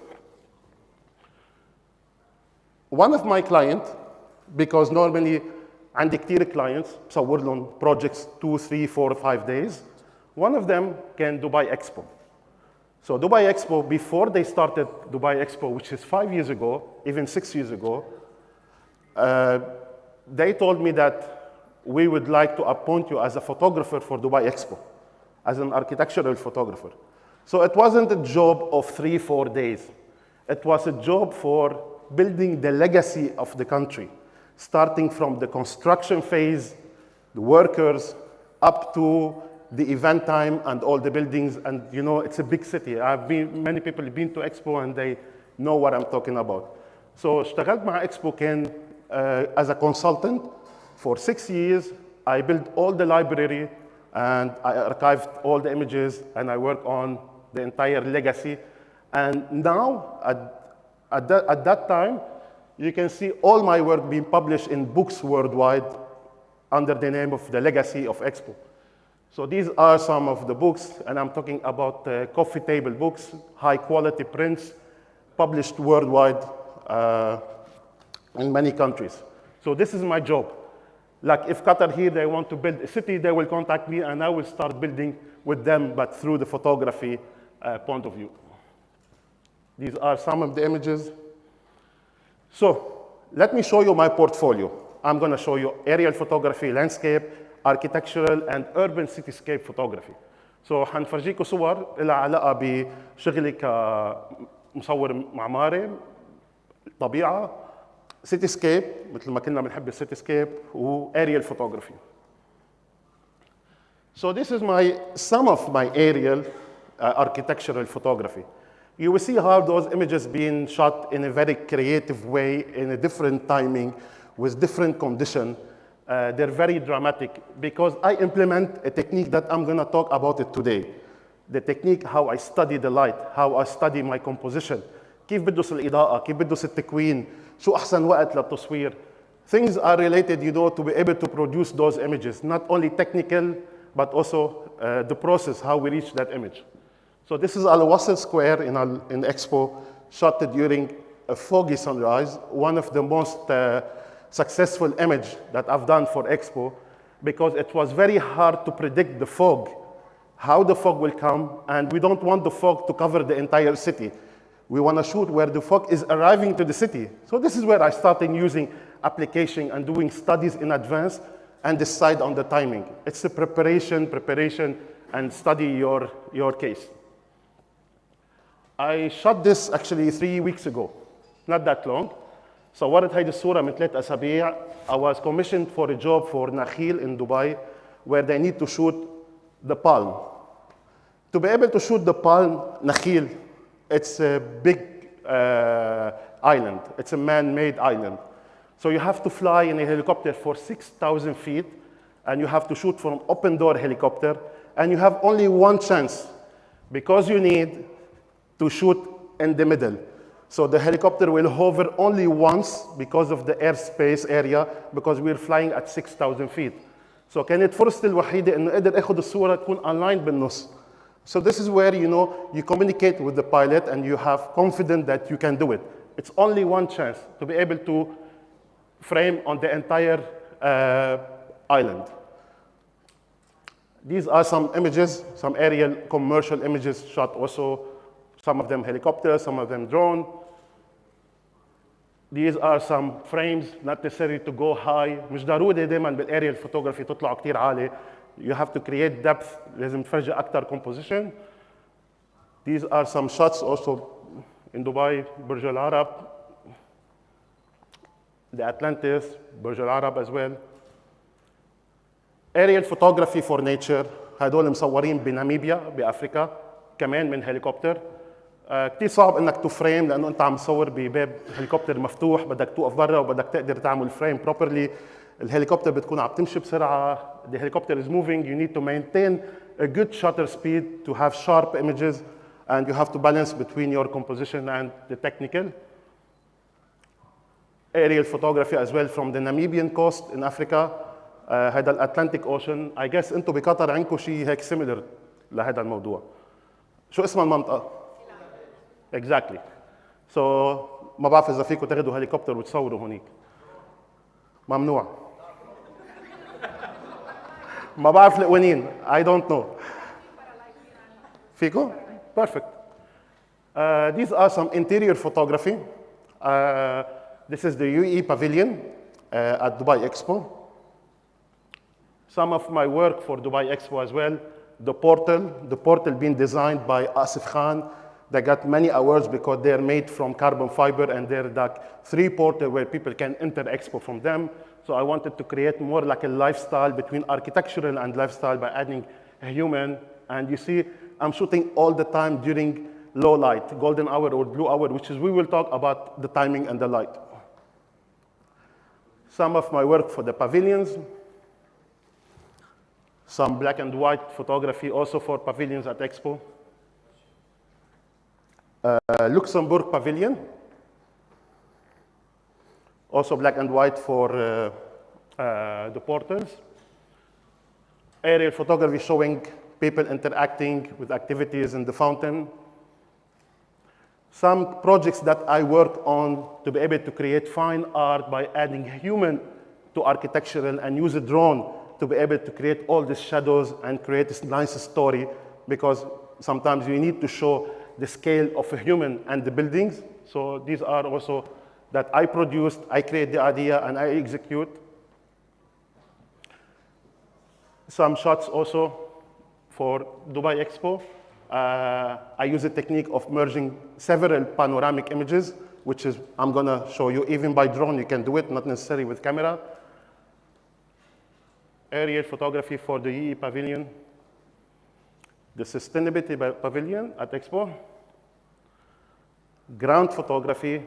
If you see the control of light and you see the depth of field that we can create, because we use lenses called tilt and shift lenses, which is, I'm gonna talk about what is tilt and shift. Tilt and shift عدسات بيخليك تتحكم بالبرسبكتيف تبع البيلدينج، بيخليك تخلي اللاينز ستريت، ما يكون عندك ديستورشن، وفيك تخلق شيء اسمه بالعربي ما بعرف شو اسمه بس miniature effect. So you can create a fake bouquet. You're shooting f16, but you can create the focus and the blur with the lens. These images are like that. Also some images. This is shot last year. This is the Khorfakan amphitheater in Sharjah. Masdar city in Abu Dhabi. So I've been commissioned for this project as well. It's a beautiful, sustainable city. So if you see, I can use also human in my compositions, and I try to create some dynamic in the images. I do also construction photography, and I love working with industrial space. This is my passion, actually. So this is where I start to create stories and shoot during blue hour and golden hour to achieve certain effect, because the client, he wants something unique. He doesn't want those boring images. He wants something artistic. These days, people want artistic images, not only classic shots. So this is what I do. Doha Airport, you know it, huh? I spent 12 days shooting at the airport. Was one of the most difficult jobs, because you have to go through passport control, go out, go in, shoot outdoor, limitation, but it was very fun, and it's one of the most beautiful airports I've been to. Also some aerial photography. This is called the Yoga Pavilion in Dubai. I didn't know that yoga, they have a pavilion, but this is the Yoga Pavilion. My work for Bahrain Formula One, I've been shooting for them the pit and where they do the racing for the Formula One. Some of the clients also in Sharjah. This is more like a museum about archaeology in Sharjah called, I forget the name, sorry, it's not here. This is a building designed in Abu Dhabi in Al Ain Zoo. It's called Sheikh Zayed Learning Center. Now I'll show you some cityscape images, which is many people interested in cityscape more than architectural, because I know there's a big community of cityscape photographers in Qatar. I like to use certain vintage points. I go to get access to those buildings, and I wait the right time to be able to shoot, you know, during sunrise or sunset or blue hour, or get some fog images. These iconic images from Dubai, this is like we started this kind of photography more than 8 years ago when no one had idea how the fog they look like in Dubai. So we were the first that we shoot this kind of photography, and this is where we got our good name actually in the business. Some of Dubai. I'm gonna talk about this kind of format, why I'm shooting with one by one, or it's more like a portrait, because I merge different panels. We're gonna talk about it. كمان دبي أبو ظبي هيدي من أصعب صور تصورت. This is one of the most difficult images, the one for Burj Al Arab, because I always want to take the picture of Burj Al Arab with the fog, but because Burj Al Arab is not that high building as Burj Khalifa, it's very low, so you have to target a day where the fog is very low, it's very dense. So you have to have luck and study the weather. So this is very unique picture. No one can copy this image, thank God. Also some images from Dubai. And what I do else beside my commercial portfolio that I showed you. So I do workshops, and I do lots of workshops and photo talks. The last 6-7 years, I did more than 150 workshops in Dubai, in Iceland, in Norway, in Jordan, in South Africa, in Namibia, in many places. You cannot imagine how many people I met. تعرفت على كتير مصورين كانوا كتير كرياتيف. تعلمت كتير من عالم، وخاصة لما بتكون مع مصور بتقعد معه 24 ساعة أنت عم تعمل camping for 10 days، تكتشف أشياء بشخصية العالم كتير مهمة artistic. So it's very important to attend workshops. It's very important to go on expedition trips and you spend time with others to learn. It's not only attending a lecture like that. 10 days workshops, it's ideal for learning with the masters and learn from your friends. So these are some examples of workshops and behind the scene. It's good that I'm showing you what I do actually before starting the session. This is all my participants in different parts of the world. So normally when I organize workshops, I take care of all the logistics. I book the hotels, the cars, I take care of people. I take people from the airport to the airport. Even I go to their rooms to tell them, wake up, we have shooting after 5 minutes. Because sometimes people are a little bit lazy. So my job is to keep pushing people. This is some behind the scene. All those people who attended my workshops, they are very close friends to me. They go to my house, they know my family. I built a very good community because this is what I love in life, communicating with people. I do lots of photography lectures, like this one today. I do lectures with brands that I represent. I'm a Fuji ex-ambassador. I am an FSOP gear ambassador. I'm a Carl Zeiss also ambassador. But I'm mostly active with Fuji because this is where I enjoy a lot, because the support of Fujifilm Middle East and also the distributors of Fuji in the region. And thank you for Fuji Qatar as well for all the support. So let's talk about our session today. What we're gonna talk about. شو حنحكي؟ حنحكي عن equipment, preparation. حنحكي عن طبيعة. حنحكي عن travel. How we travel. How we pack our equipment. What we can take on board, what we cannot take on board. We will talk about how we use application in our photography. كيف نستعمل هالابليكيشن؟ شو أهم application اللي بنقدر to predict السانرايز والسانسيت ونعرف الميلكي واي تطلع من وين وامتين تطلع الشمس وسرعة الغيوم والضباب وكل هالمعلومات. So في كتير معلومات اليوم حنحكي عنها. ما حكون كتير deep in depth لأنه this workshop is more like a lecture. It's not a dedicated workshop where I can go every single technical aspect.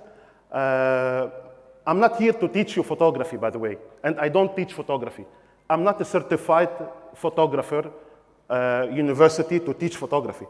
I only advise people, go learn basics of photography, and I will help you how you enhance this. So we have to be very clear here. I'm not an instructor to teach people from scratch. So ما بحب أعلم الناس فوتوغرافي لأنه ما شغلتي، ما عندي شهادة بالتعليم. أنا بحب خلي الناس بس كيف تتقدم بنوعية تصوير معينة. I like to inspire people. And my story is a story of success in life. What I did and what I reach at the moment, that's why I like to help people to understand my vision as an artist. First, motivation. Motivation is the most important part in landscape photography. You have to challenge yourself. You have to hike a lot. You have to sleep in the desert. You have to camp in the mountains. Landscape photography, it's not like photojournalism or street photography. Street photography, you can capture a moment by chance. But landscape, you plan in advance. You paint the picture before you start. There is nothing called by chance. ما في شيء اسمه بالحظ أنا أخذت الصورة باللاندسكيب. اللاندسكيب عبارة عن تخطيط. بدك تخطط من وقت ما بتطلع وين رايح وشو نوع التصوير وشو بدك تصور وشو نوع الإضاءة وشو نوع التكوين. So motivation كتير مهم.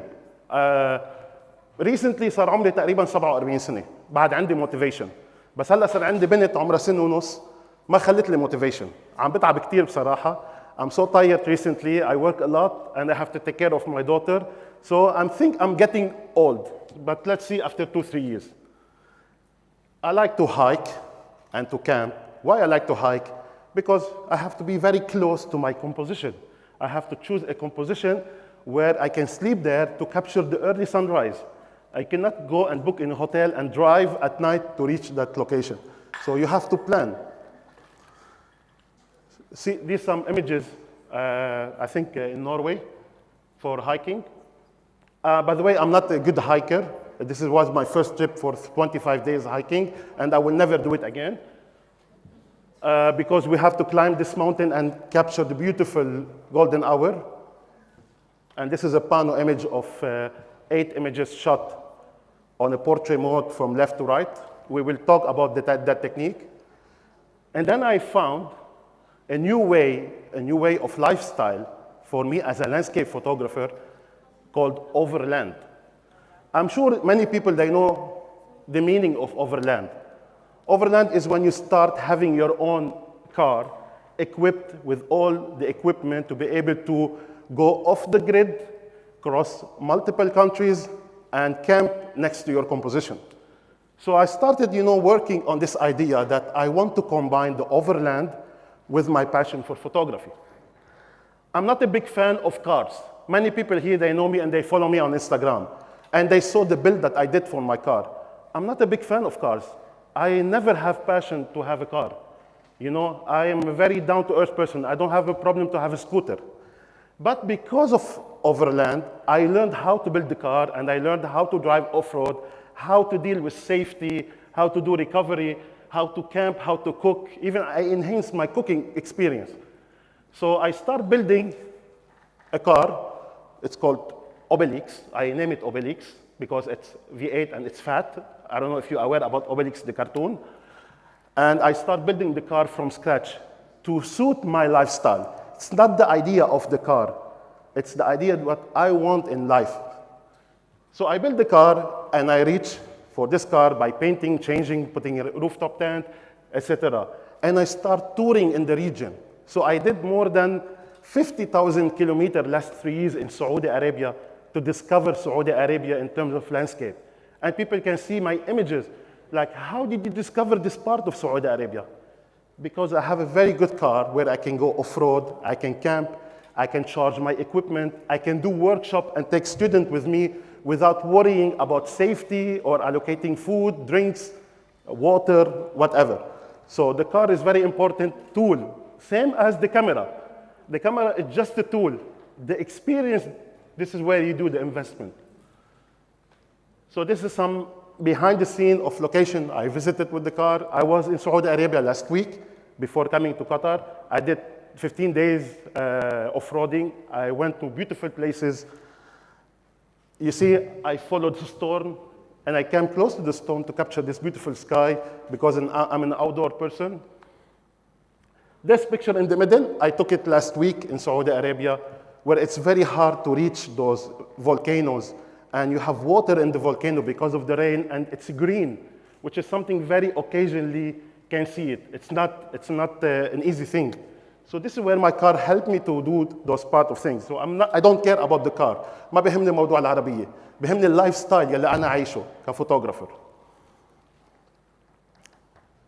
Some pictures. By the way, I got stuck many times. I learned from also people, how to do off-road and how to deflate and inflate the tires. And, those things, it's good experience for you in life. Because this is part of the preparation. So we started first by the car, and then we follow one by one. So what equipment I have? I'm a Fuji user. I use Fuji GFX medium format. Why I want medium format? Because I'm a commercial photographer. I do prints. I print large. I work with clients. They want to print on big banners. That's why I need the high resolution. I don't use medium format because I need to post on Instagram. I really don't care about Instagram. I care about my client. This is where I do the printing, and this is where my work is recognized, and you can see the quality. So I'm not going to go through all the equipment that I use. I use all the range of GFX. I have two bodies. I have lots of accessories. I'm not going to go one by one. I'm going to cover only the important accessories that I want people to invest in. Why I use medium format? ليش مستعمل medium format بالتصوير؟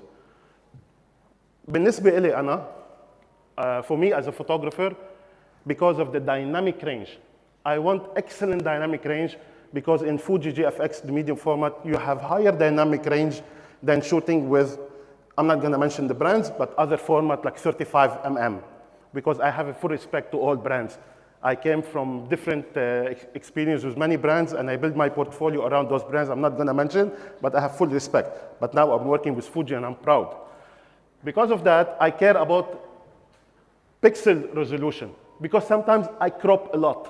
I don't want to lose the full size of the image. I want high dynamic range, and I want very good low performance.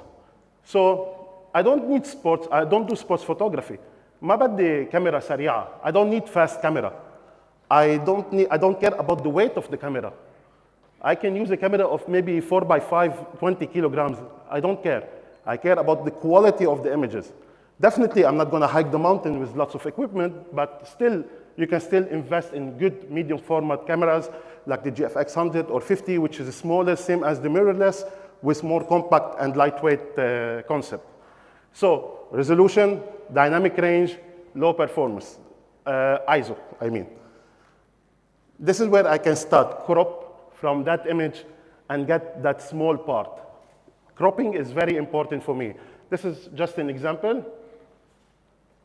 Sometimes I cannot go closer to the subject because many reasons. So I can crop. I'm confident when I shoot with medium format that I can crop and get a good quality. This is also some images being cropped at 100% or 200%.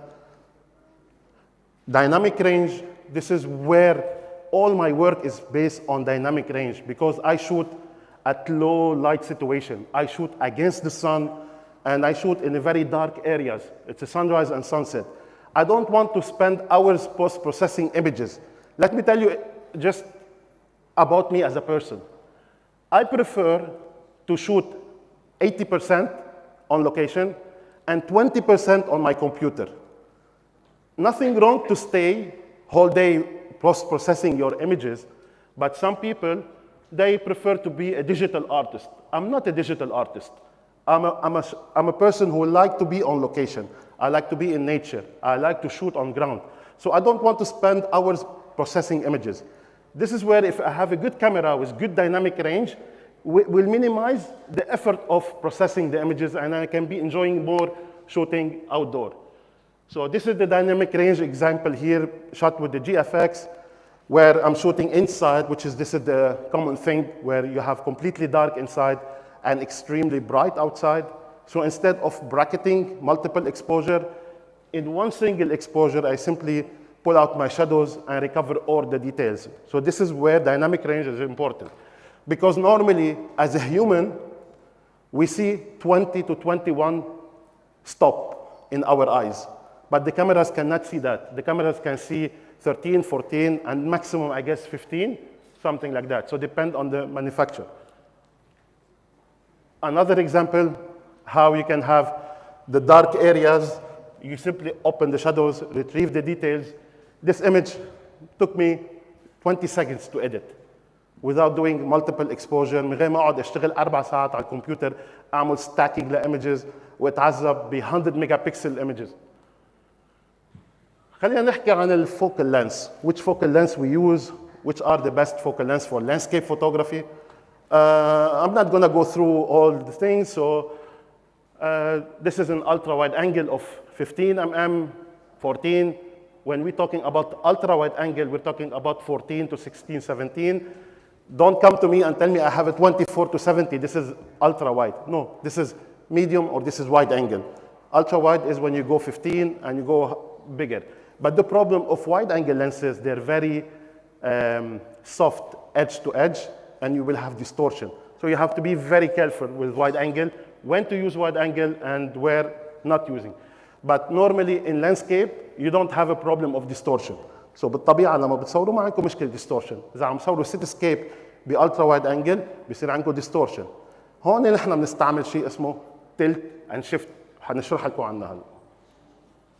24 to 35, 50 to 70 mm example.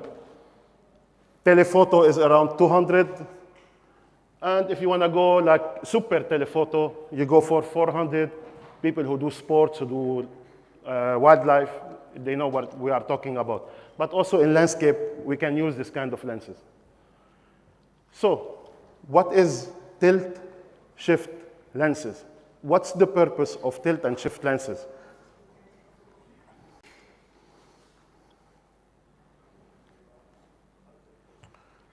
So these lenses, you can control the perspective. You can, it's excellent at architectural. You can create more depth of view. You can maximize your field of view by using tilt and shift lenses. They're very sharp lenses. They're good for panoramic images. They're manual focus lenses. I love manual focus lenses. I'm not an autofocus person. I love taking my time, adjust my focus. You have less chromatic aberration. مثل ما بتعرفوا في شيء اسمه chromatic aberration.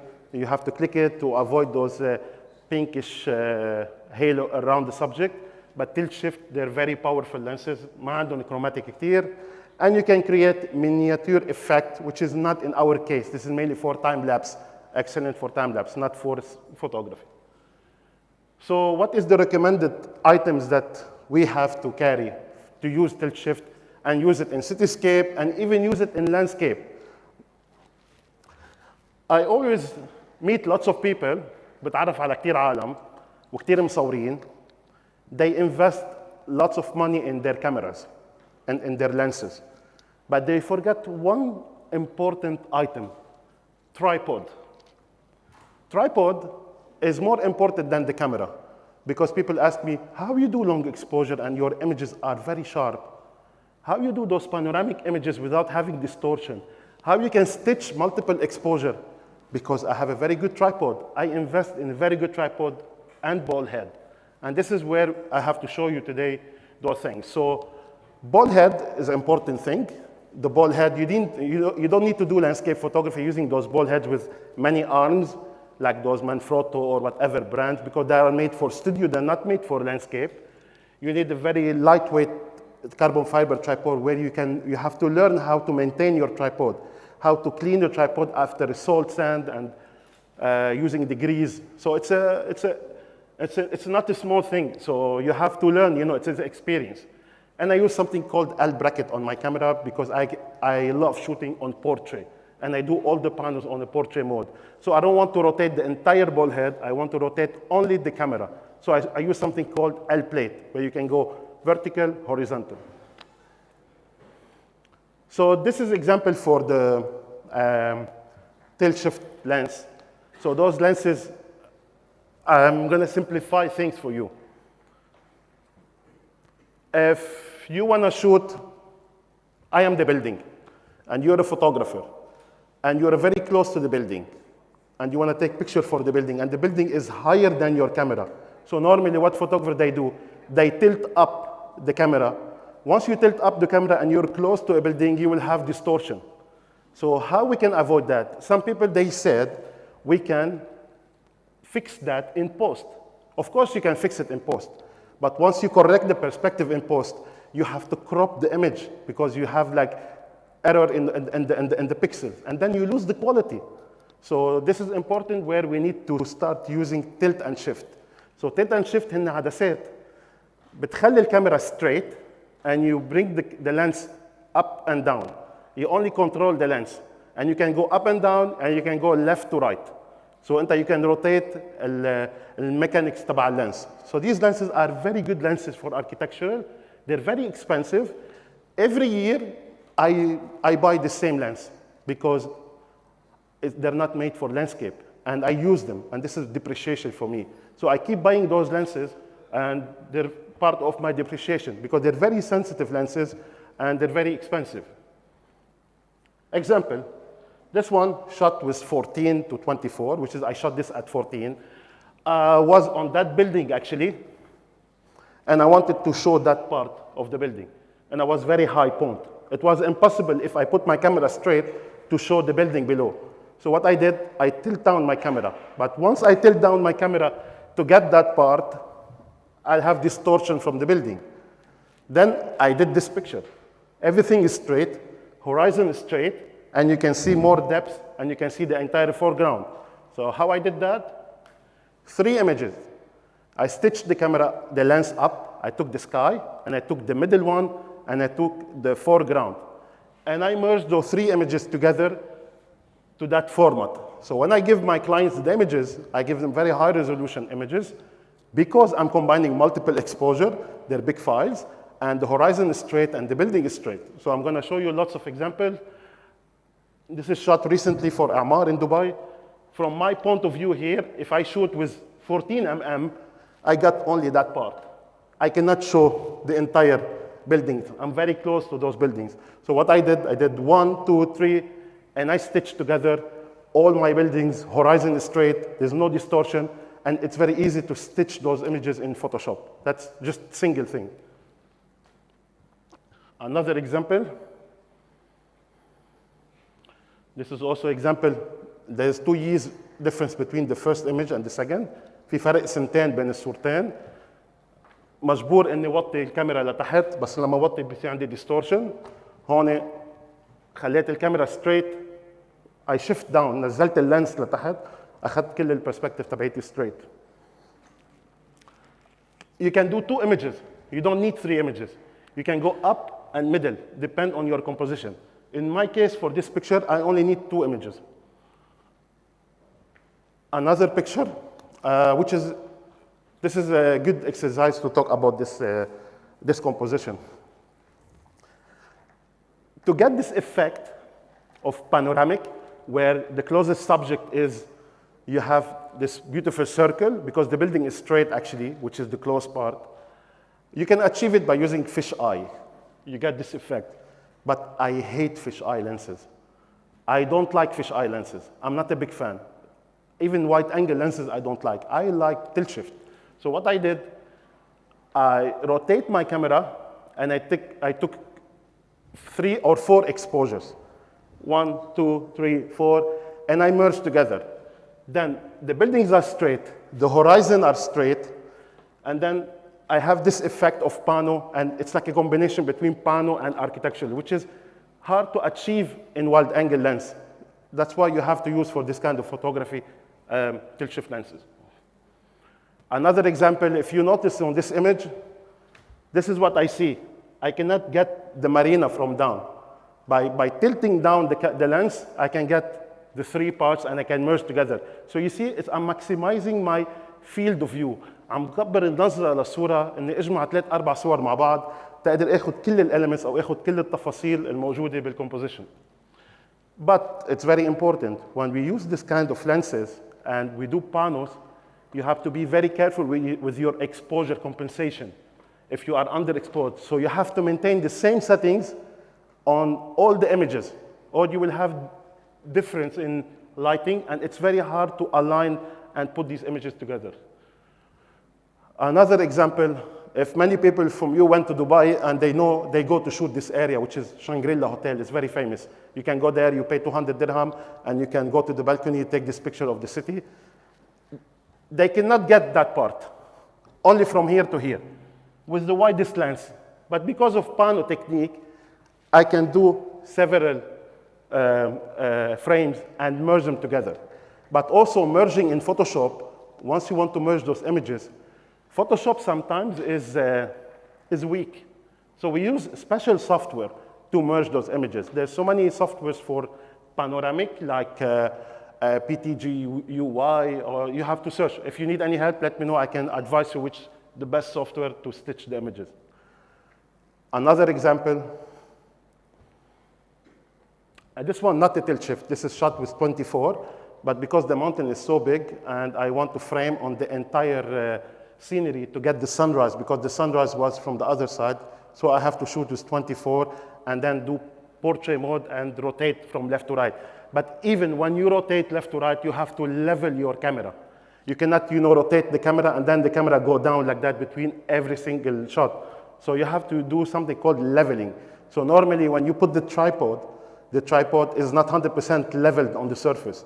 So you can buy an extension unit, it's called leveling base, and this way you can level the camera and the top of the tripod regardless of your tripod situation. So now when you rotate left to right, it's straight, so you don't need to crop more after that. Another example, this is more than, this is 1, 2, 3, 1, 2, 3, 1, 2, 3, 1, 2, 3 images. Shifting by tilt shift, up, mid, down, rotate, up, mid, down, rotate, and I combine all images together. But you have to be very fast because light keeps changing, so it's very critical. But this is one of the images that it's very hard to achieve. This is where when you start selling images, you ask for more money because you have very unique images that technically worth selling. Another example. Now, people are using tilt shift lenses in architectural لأنه في عندكم distortion. Because there is distortion in architectural, you use tilt shift. But in nature, we don't have distortion. The tree is not distorted. Even if you're up and down your camera, if you shoot down or with wide angle, you don't have a problem of distortion because it's nature. Why I have to use tilt and shift for nature? Many photographers, they said, you are crazy. You're taking this lens, very expensive lens, to nature where there's no point of shoot tilt and shift. You can achieve that in wide angle. And I have to prove to people that I'm always challenging myself as a photographer. على طول بتحدى حالي إني to create شيء جديد. And I found this is a very interesting technique. Let's do comparison both two images. They are the same composition, same location, by the way. The first picture, which is this one, shot with 15 mm, portrait mode, one single shot, straight. So I did something called focus stacking, which is we will talk about later. We're not going to make your life complicated about that. So I did this picture, and I stacked this image, and I got the entire scenery. So I have the foreground, the midground, and the background. Then I said, the trees are very far. They look small, because when you use wide-angle lenses, and you have three foreground, you have like foreground, midground, and background, like if you have mountains or trees at the back, because they're wide-angle lens, the subject in the back become very small. So normally all those landscape photographers, they're famous, you see them on Instagram, they like to play and process images and to create something in post. So what they do, they shoot the foreground with wide-angle lens, they remove the lens, they put a telephoto lens of 24, and they shoot the background. So they do something called, something like, I don't know, focal distance blending, something like that. I don't have energy for that. I like to achieve things naturally. I like to challenge myself. I'm not a digital artist. Even when it comes to post-processing, my workflow is very simple. I'm not a complicated person of hundreds of exposures, and I'm too easy person in post-processing. People, they're surprised when they saw me edit my images. In 5 minutes, 2 minutes, I can edit the image. I don't need to go into perfection, and I'm a very simple person. So then I did the first picture, which is I shot with 15, and I said, the trees, they look small because of the wide angle effect. How can I increase the depth of the trees? Logical, because they are in the far point, in the infinity, then I have to get so close to those trees. So I took that part, which is the tree. It's a stage shot, by the way. This is just for education. I took the tree, and I took it here, close to those 2 trees. So when I put that leaves of the dead tree on ground, and I used the 15 mm, because I'm so close to the tree, I cannot frame on top of the tree. I got that effect. Either I do foreground or mid or top.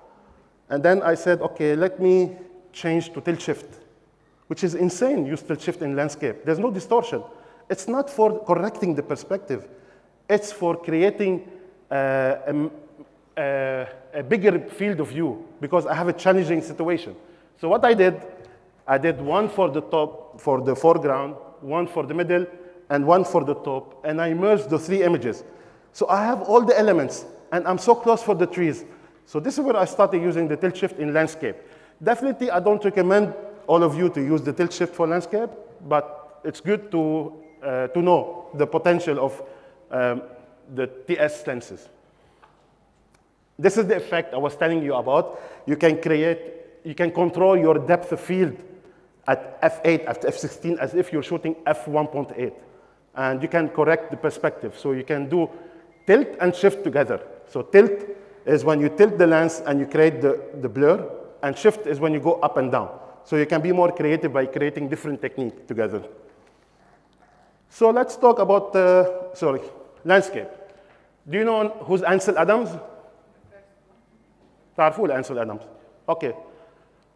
Ansel Adams is the godfather of landscape photography. So we all inspired by Ansel Adams in terms of black and white landscape, those American landscape, beautiful American landscape. And I don't need to talk about Ansel Adams. So what Ansel Adams is saying, you don't take a picture, you make it. Yeah, I know we make it. It's like painting. So once we make the picture is when we start planning how to take the picture, planning the light, planning the composition, planning the equipment, the safety, planning many things, involved, and using all the elements in nature. So this is shot in Namibia. Anyway, I don't know why it's here, by mistake. But good to see, this is a panel of 12 images together, because I wanted to get the clouds on the ocean, and I wanted to get the dunes.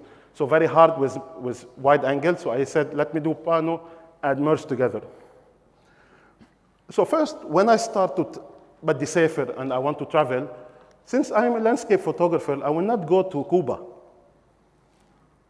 Cuba, street photography. I need to go to a place where there is landscape photography. So I choose destination like Namibia, South Africa, Norway, Iceland, Pakistan, so whatever, the mountains, I mean. So this is the countries I visited in my life, and this is on my bucket list. There are some countries that already, this is very old, already did. I traveled a lot during COVID-19, so I missed lots of opportunities. Then I start doing some research about the country where I'm visiting. I check websites for hiking, I check blogs, I check Instagram, I do research. What I want to shoot if I'm going to Iceland. So I'm going to take a benchmark of one country today. I use hiking sites. I check tourism board websites, what Ministry of Tourism are saying about parks. When you visit national parks, you need to understand, is it allowed to use drone or not? Do you need a permission? Can you do fire on the ground? There is any campsite? When you have to leave the park and come back, because some parks, it's not allowed to camp in the parks. So this is where you start doing your research. It's simply studying every composition. I don't go and shoot 10,000 images on my trip. If I'm going for 10 days, I'm targeting 10 pictures. I'll be lucky if I get 10 pictures. Then I start to pack my equipment because I did my research, I booked my flight, etc. And I start to pack my equipment. Packing the equipment is very challenging. People think, we just take the camera and leave. No, you have to check what's the capacity of your airline. If you are taking a Qatar Airways from here to Europe, and Qatar Airways doesn't go straight to Iceland, it will take you to Germany or any country in Europe. Then you have to take a small flight on those budget airlines, small flights. They have a limitation in weight and size of your bag. You don't want the last minute, the airline, they will tell you, sir, you cannot take your camera on board, it's too heavy. You have too many batteries. You have to put the camera in the shipping, which is gonna be damaged because they will never protect you or refund you with the amount if they lose even the bag. So you have to be very careful what to pack and what to take with you and what is the purpose of your trip. So now we go also for safety. Safety is very important. I keep pushing for safety because I saw many incidents in my life while people attending my workshops or other people workshops, people they don't have experience in difficult natures. Some people, they go to Iceland. I'm just giving you example, Iceland, guys, just randomly. They don't know that the ice, they break easily there. They don't know that it's so challenging to give your back to the ocean because if you're shooting at the ocean, any small mistake, you lose yourself and you lose your equipment. So safety is very important. The way you set your tripod as a photographer. People, they don't know how to set the tripod. How to put the tripod. Some people, they use those small legs, thin legs, and they put it like that, and then the camera and the wind, they push the tripod. So those are things important that you keep checking. This is important for your own safety, your equipment, your gear. So anyway, I'm not gonna talk about that because even I do aerial photography or I do cityscape photography and I go for rooftops, I don't sneak to go to the building and give money to the security to go on the roof to take picture.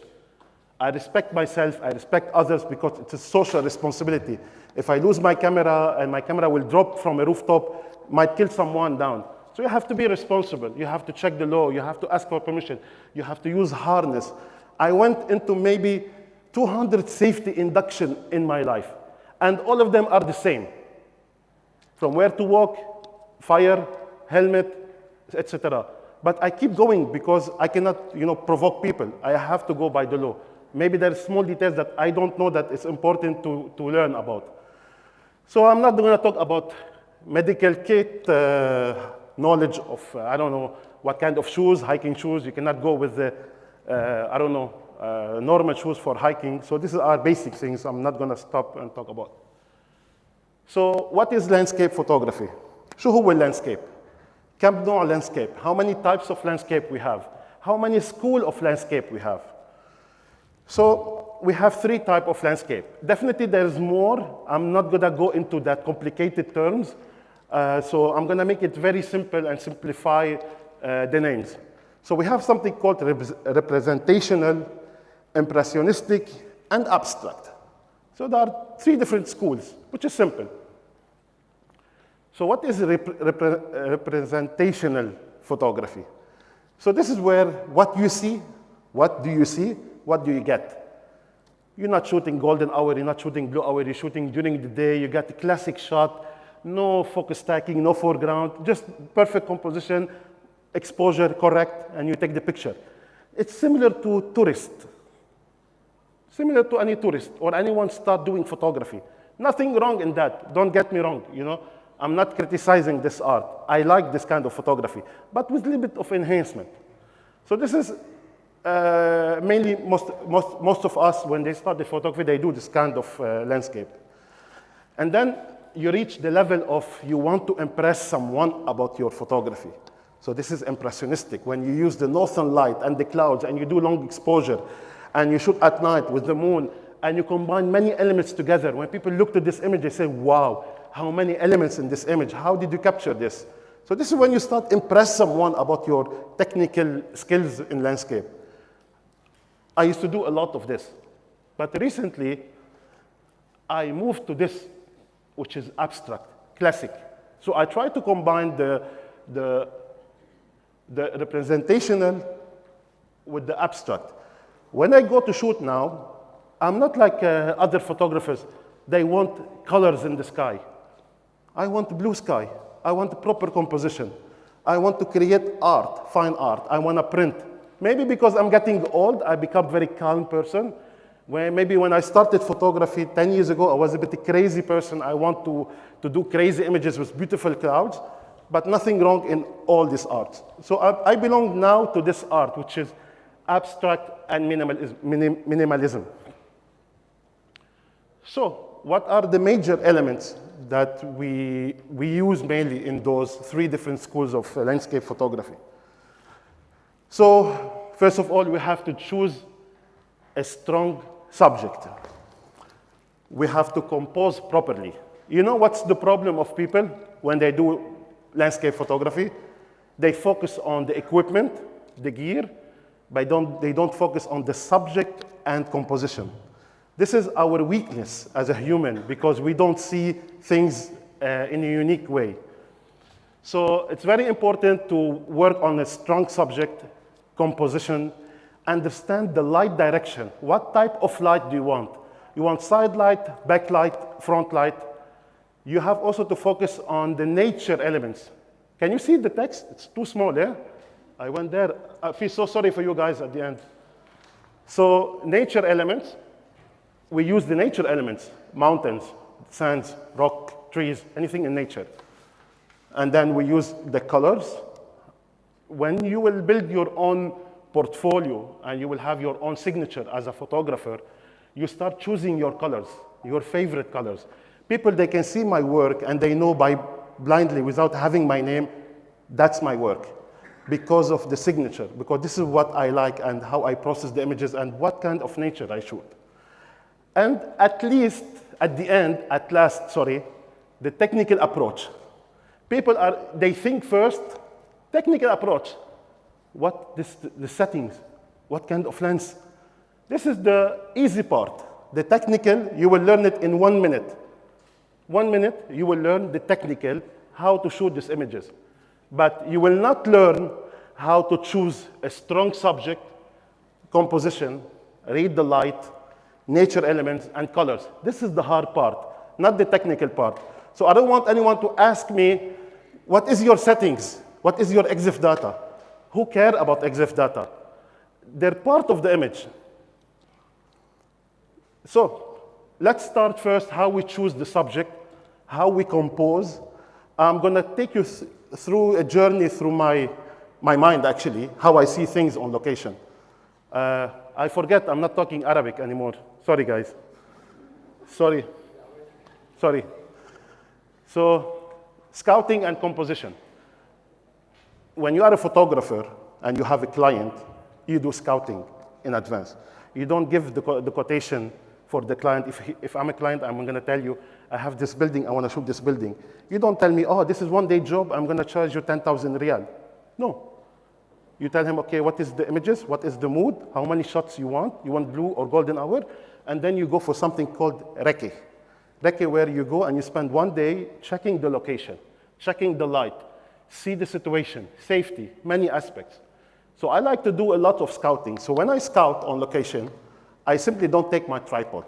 I take my camera handheld, and I go on location. I search for composition, I search for nature elements around me, and I take sample images, and I go back to my hotel, to my room, to my car, and keep checking and do some analysis, and then decide on the timing after I saw where is the light going to change. So I مثل in Arabic, عيش فترة خطوبة مع اللوكيشن. I need to know the area. I'm trying to make things simple for you guys. So scouting. So I went to Iceland, and I took my camera handheld, and I start focusing on foreground and getting multiple shots to see what kind of elements I have.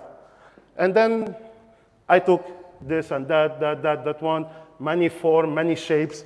I wasn't convinced until I got this one because it's close to the mountain. It's like, mirroring for the mountain, but with this snow on the black sand.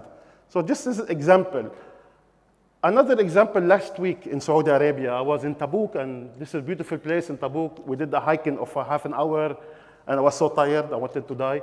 And then we went to that beautiful arch. And I start taking pictures, random pictures, and you see the difference? If you go down, you go up, you rotate vertical, you go horizontal, you get different shape and different composition. So don't go on location without doing this trial or doing this exercise by checking the composition and keep getting inspired by what do you have in terms of details in your foreground. Okay, this is example in Iceland. Oh, gift for me. Thank you so much. في GFX for me. Okay. Great. And this is example. I took this picture first on a portrait mode, and I got this beautiful foreground here, and then I moved a little bit, 2 meters, and I got this foreground. You see the difference? Nature are changing. So when you do landscape photography, don't look back. Look here. Always look down. Keep your subject in the foreground, in the background, and in the midground. But if you want to show details, it's always in the foreground. Don't get fooled by the sky. Don't look only, oh, beautiful sky. No, check the foreground. This is where people, they appreciate the details of work, the nature that you're showing. So don't keep your eyes straight. Look down and then start composing accordingly. Another composition from the same place. It's a very famous mountain in Iceland. I have those beautiful rocks in the water, and I decided to go for vertical, and I took the first picture, and I said, I don't like them, they don't look nice, something wrong, they're like a little bit distorted, and I decided to zoom in and get only the mountain. Still, it's very boring. Something wrong, there is no harmony between me and the composition. Then I end up in this composition. Why this composition? Because I need to implement the rules of landscape. The rule of third. I need to compose and use the negative space. I like to keep the subject not in the middle exactly, always off-center, to create more negative space on right or left. And I use this technique of zigzag. If you see the stones, how they look like, 1, 2, 3, 4. It's like a zigzag shape. You start compose by using the rule of third in your camera and the grid to be able to compose. I really don't care about the sky. Always the sky is like 30% and 70% foreground. This is 80% of the images that I shoot for landscape. This picture, I took this one first, and I took this one. And I still don't see nice depth of field in the picture. Then I said, okay, let me get so close to the composition because I need to go on top of that tree and implement focus stacking, which is we're going to talk about, blah, blah, blah. And then this is the behind the scene. Even I watch my step, where to step, because I don't want to mess with the ground. Because this was after the rain. You see the sand, how it looked like nice and sharp. And then I did this picture. I went for portrait, implement the rule of third. I have almost 70% foreground. This is my rule of third. Negative space, side light, focus stacking, and I get the entire subject, and I'm so close to create more depth in my composition. So this is, you will learn by experience, composition, composing, scouting, etc. Another example, I shot this horizontal. It's distorted because I'm so far from the subject. Then I went on top of the subject, and I went for portrait, and I got this picture. So what I'm using here, I'm using the rule of third, and I'm using the lines and curves to be able to frame and compose properly. It's very hard to teach people how to read composition, because this is more like a creative. This is an exercise that you have to do by yourself as a photographer. You have to practice photography, and especially landscape. It's all about trial and error. You have to go every day to the desert, shoot the same subject till you master your shot. And then you can do it anywhere in the world. So you have to work hard on that and see things completely different. So, strong subject, composition, light direction, nature elements, color, technical approach, This shot in Namibia, you have a beautiful light coming from here, side light. It's a strong subject, of course, because it's very hard to reach that place. The way I compose and I use the elements, distribute the elements as a 3D in my composition also is very important. Nature elements, I'm using all the nature elements. You have the salt sand here, not sand, like rock. You have the tree, the dead tree, and then you have the sands. And colors, if you look to the colors in all my images, you don't see plenty of colors. I like, something more relaxing. I like to use 2 or 3 colors, which is we're gonna talk about colors in something called color wheel. You have to study colors in photography. You have to study lighting. So don't go for landscape like that unless you start studying part and part. I cannot teach everything here. Strong subject. Yes, of course, it's a strong subject. Composition. Yes, because I'm composing, I'm getting all the elements that I want. The foreground, imagine if I exclude the foreground here, maybe it's gonna be a little bit boring by adding this part with the backlight of the sun, with the golden mood. So this is where you get different perspective. This is shot in Iceland. The light direction, the timing, where the sun is exactly aligned behind that mountain. And this is not a chance, by the way, because I went there many times to Iceland, and I study according to the application when is the best time of the year to get the sun in the middle. And I mark it, I target, and I know after 6 months I have to come back to that location, 4 months, and I put it on my reminder that this is a hero shot. I went back, and the light was exactly the sun aligned with the mountain. So you have to not leave things to surprise. You have to study things. Another shots, also strong subject, of course, fog and city. They're very rare. You have fog in Qatar? Yes. A lot? I saw some nice picture outside for the bridge with fog. One of the most beautiful pictures. Your picture? Respect. And then using some telephoto sometimes. So also, this is in Tuscany, Italy. It's a beautiful place to do landscape photography. So strong subject, of course, this is a historical building there. They're proud of it. The way I compose, I keep it off-center, and I use the negative space here. The light direction, I love side light. I'm enjoying doing photography when I see the light is like 3 p.m. or 8 a.m., like side light coming from that side. I don't like to shoot where the sun is behind, unless I'm shooting cityscape. And I don't like to shoot when the sun is in front, not in every picture, because of the challenges of dynamic range, of the weather, of the problems you're gonna face. Because it's the very hard part is when you shoot against the sun. But I'm gonna show you lots of examples today about that. I'm not gonna talk about F8, because all my settings, if you look, they're the same. We will talk about at the end. That's the easy part. People ask me, F8 or F9? It's easy. So, strong subject, of course, because of iceberg. The position of the sun, backlight, lighting the melted ice, it's amazing. The light direction, the nature elements, the colors. If you look to all my images, the colors, because I like to shoot golden hour in landscape. I always target this warm, magenta. This is my favorite type of light. I don't want red sky, and I don't care. I love this kind of skies. This is my personal taste. Every person is so different. The colors and the technical approach.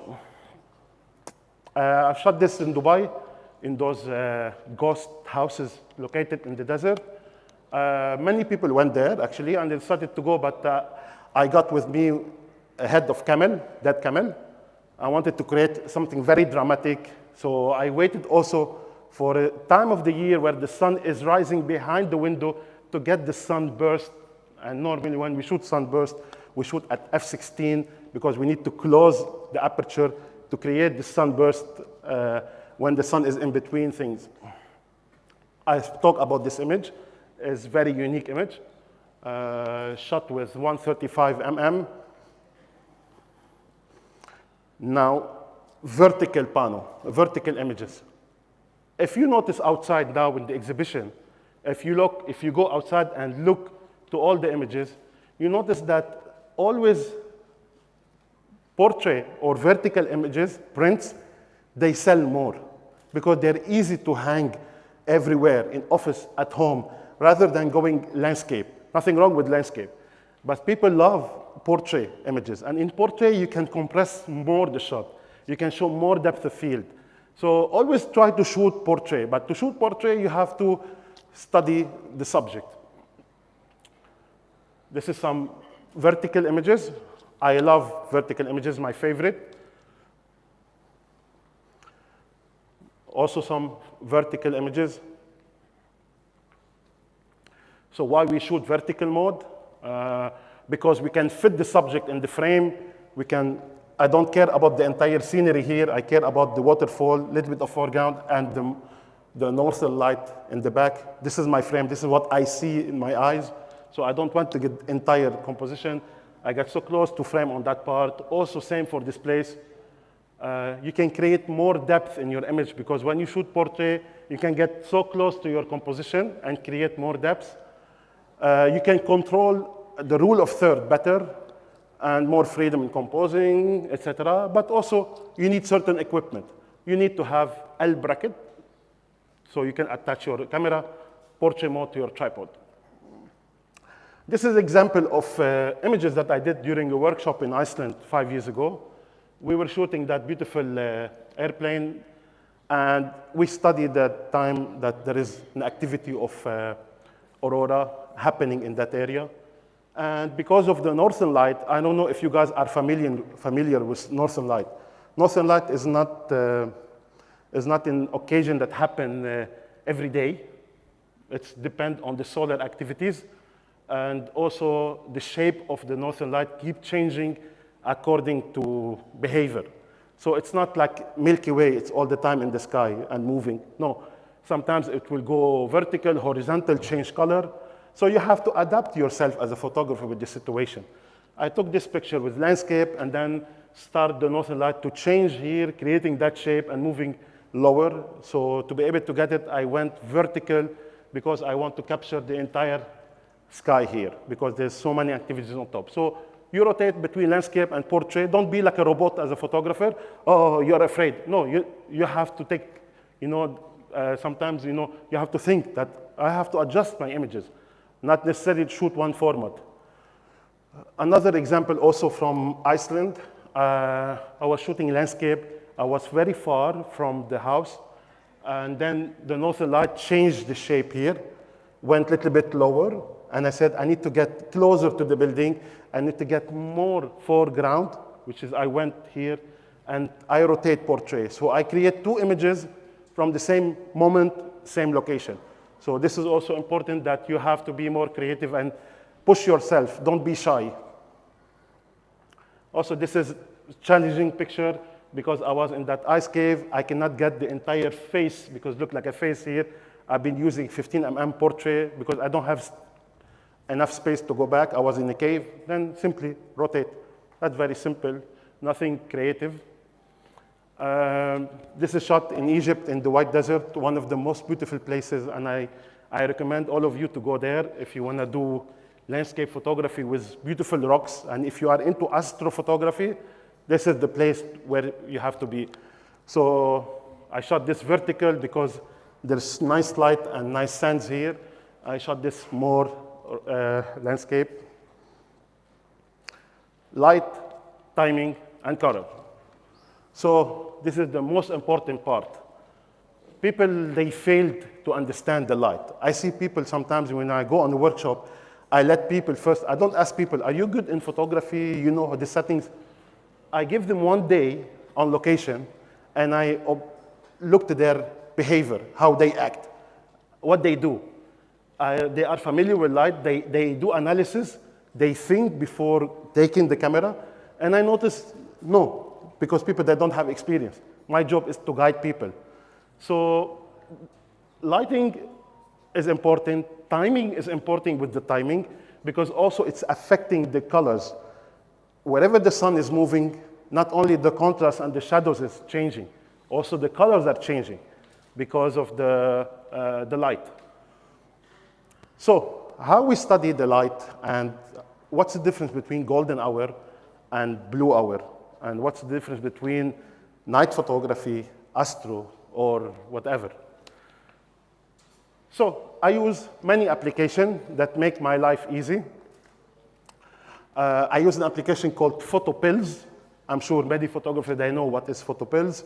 If you don't know, please take a note, take a picture, and do research, and you can go to their YouTube. They have lots of educational videos about how to use the app to track the Milky Way, to track the blue hour, to track the golden hour, the sun direction, and even there is some application will tell you if tomorrow is going to be colorful sky or is going to be boring sky. Can you imagine?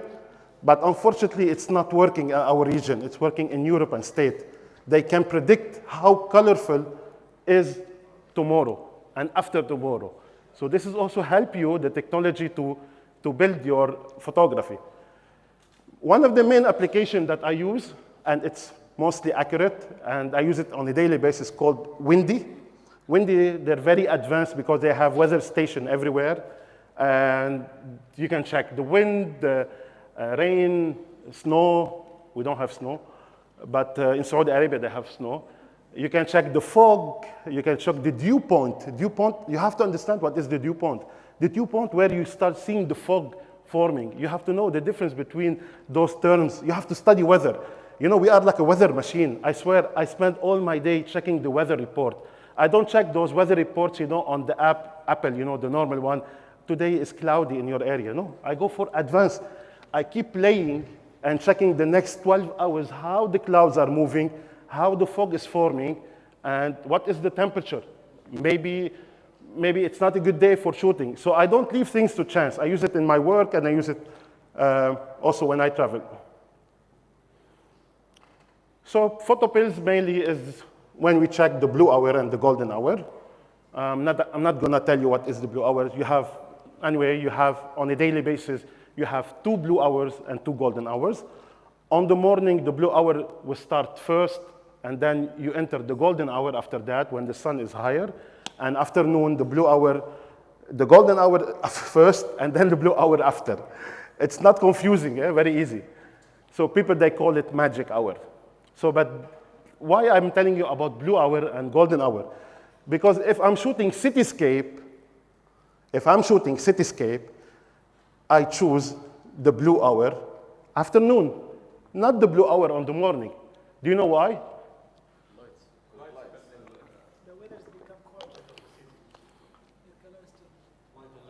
Light of the city, because people awake afternoon. You see more lights in the building.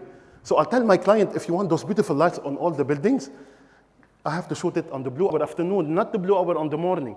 The blue hour on the morning for me is not that great moment. Depend on the area, of course. So I like to shoot blue hour for cities afternoon and golden hour for sunrise in nature, because the temperature of the ground is very low. So you get better quality, sharper images, the light is soft. So I always enjoy, but this is my personal taste, I always enjoy the golden hour on the morning and the blue hour afternoon. Depend what I'm shooting. Also depend where you are. I was in Namibia last year. Every year I go to Namibia because it's a beautiful country, and I go during the summer, which is, they have winter there. The temperature is like -1 during the summer, and I don't travel in the summer to Europe because it's too much heat, nothing in the sky. So I was surprised to know that even the golden hour, morning or afternoon, or even you can shoot during 12 p.m. afternoon, where the sun is high, but because of the positioning of the sun and they are locating more to the south, the light is softer, and you can still see shadows. So you have to study the location where you're going. So this is where we start mapping our area and checking the position of the sun. Maybe you want to see the Milky Way, where the Milky Way rise, and also other things, you know, like blue hour you can see here. It gives you exact timing.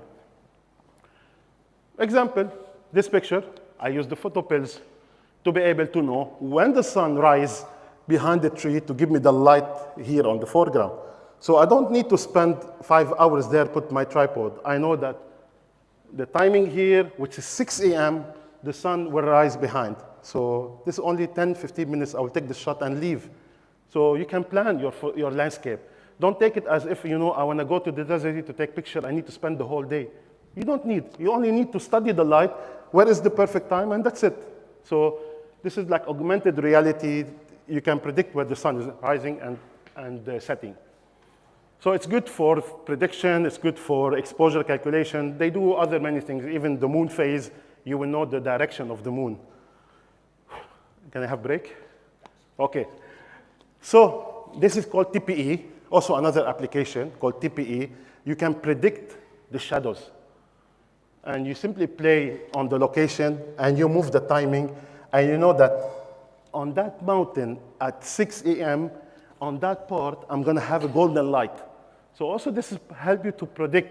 I know it's very hard, because by experience, when we become expert photographer and you shoot a lot, you will know those things. But also it's good that you try. So this is technology that help you to achieve this. This is also called the Skyfire.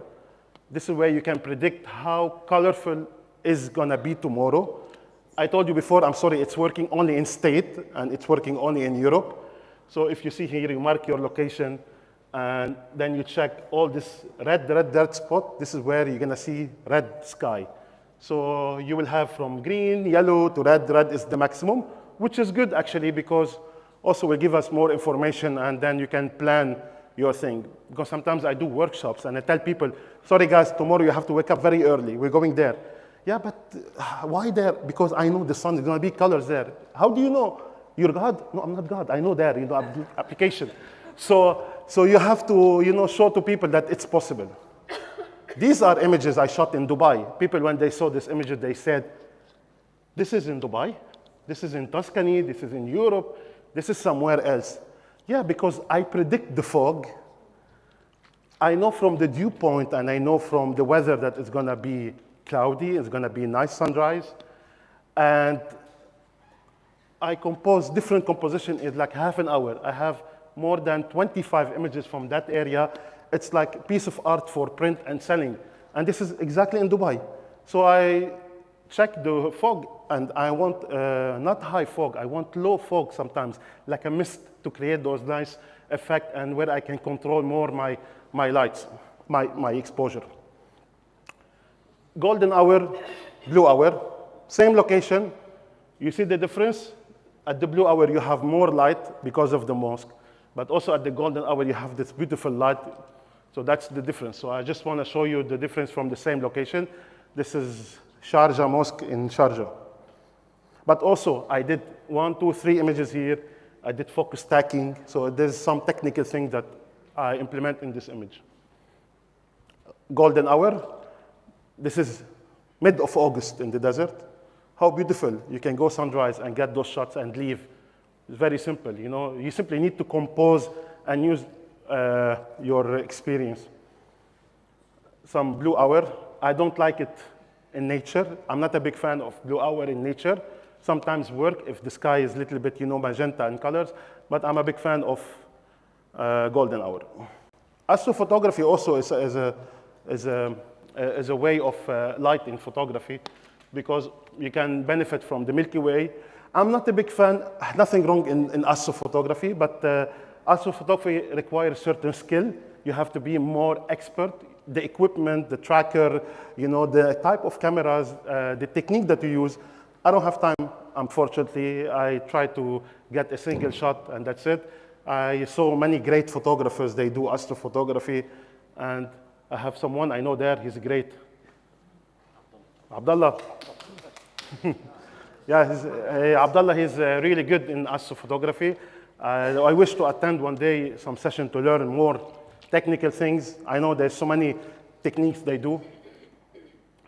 You can benefit from the moon. I like to shoot with full moon, because if you want to do astrophotography, you don't need a moon. You need like no moon, and to get the stars, get clear, and the Milky Way.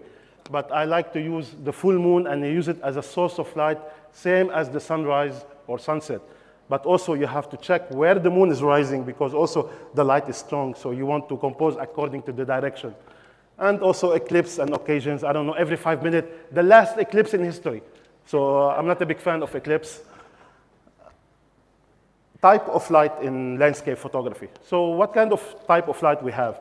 What's the difference between backlight, front light, what kind of challenges we're facing? Wow, we have a young photographer here. Nice. Backlight. This is the most hard part, is when you shoot against the sun. You cannot shoot against the sun when the sun is very high, because you're going to have lots of flaring in your camera, no matter what, how good is the camera. Even if you're shooting with Phase 1, $500,000, or Leica, whatever, or even Fuji. So you have to choose the timing is very important, where the sun is rising behind something, and then you can capture the sunburst in landscape. So always be careful when to shoot against the sun because of flaring, or if you're good in post-processing, you can shoot the sun alone and edit it later on and manipulate your image, which is not that person. Also, I'm shooting against the sun here. I don't have sunburst, but I have diffused sun. And I'm a big fan of this kind of light, where the light is very soft, and you shoot against the light and you don't have a problem. But also you have to be very careful about your foreground and dynamic range, because this is where you get dark foreground, or you have to bracket and do multiple exposure. Also some sunlight burst.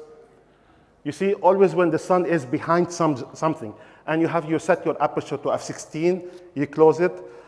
I know, you want Arabic and English? I told you, you're gonna finish tomorrow. Okay, backlight as well. This is shot in the Egyptian white desert. You see those white foreground, they're good actually for landscape. Also using the sun in my composition. You see on the portrait, and you see how I position the sun, hitting the sun behind something, I put f16 and work with the dynamic range, and also focus stacking, etc. Side light, my favorite is side light.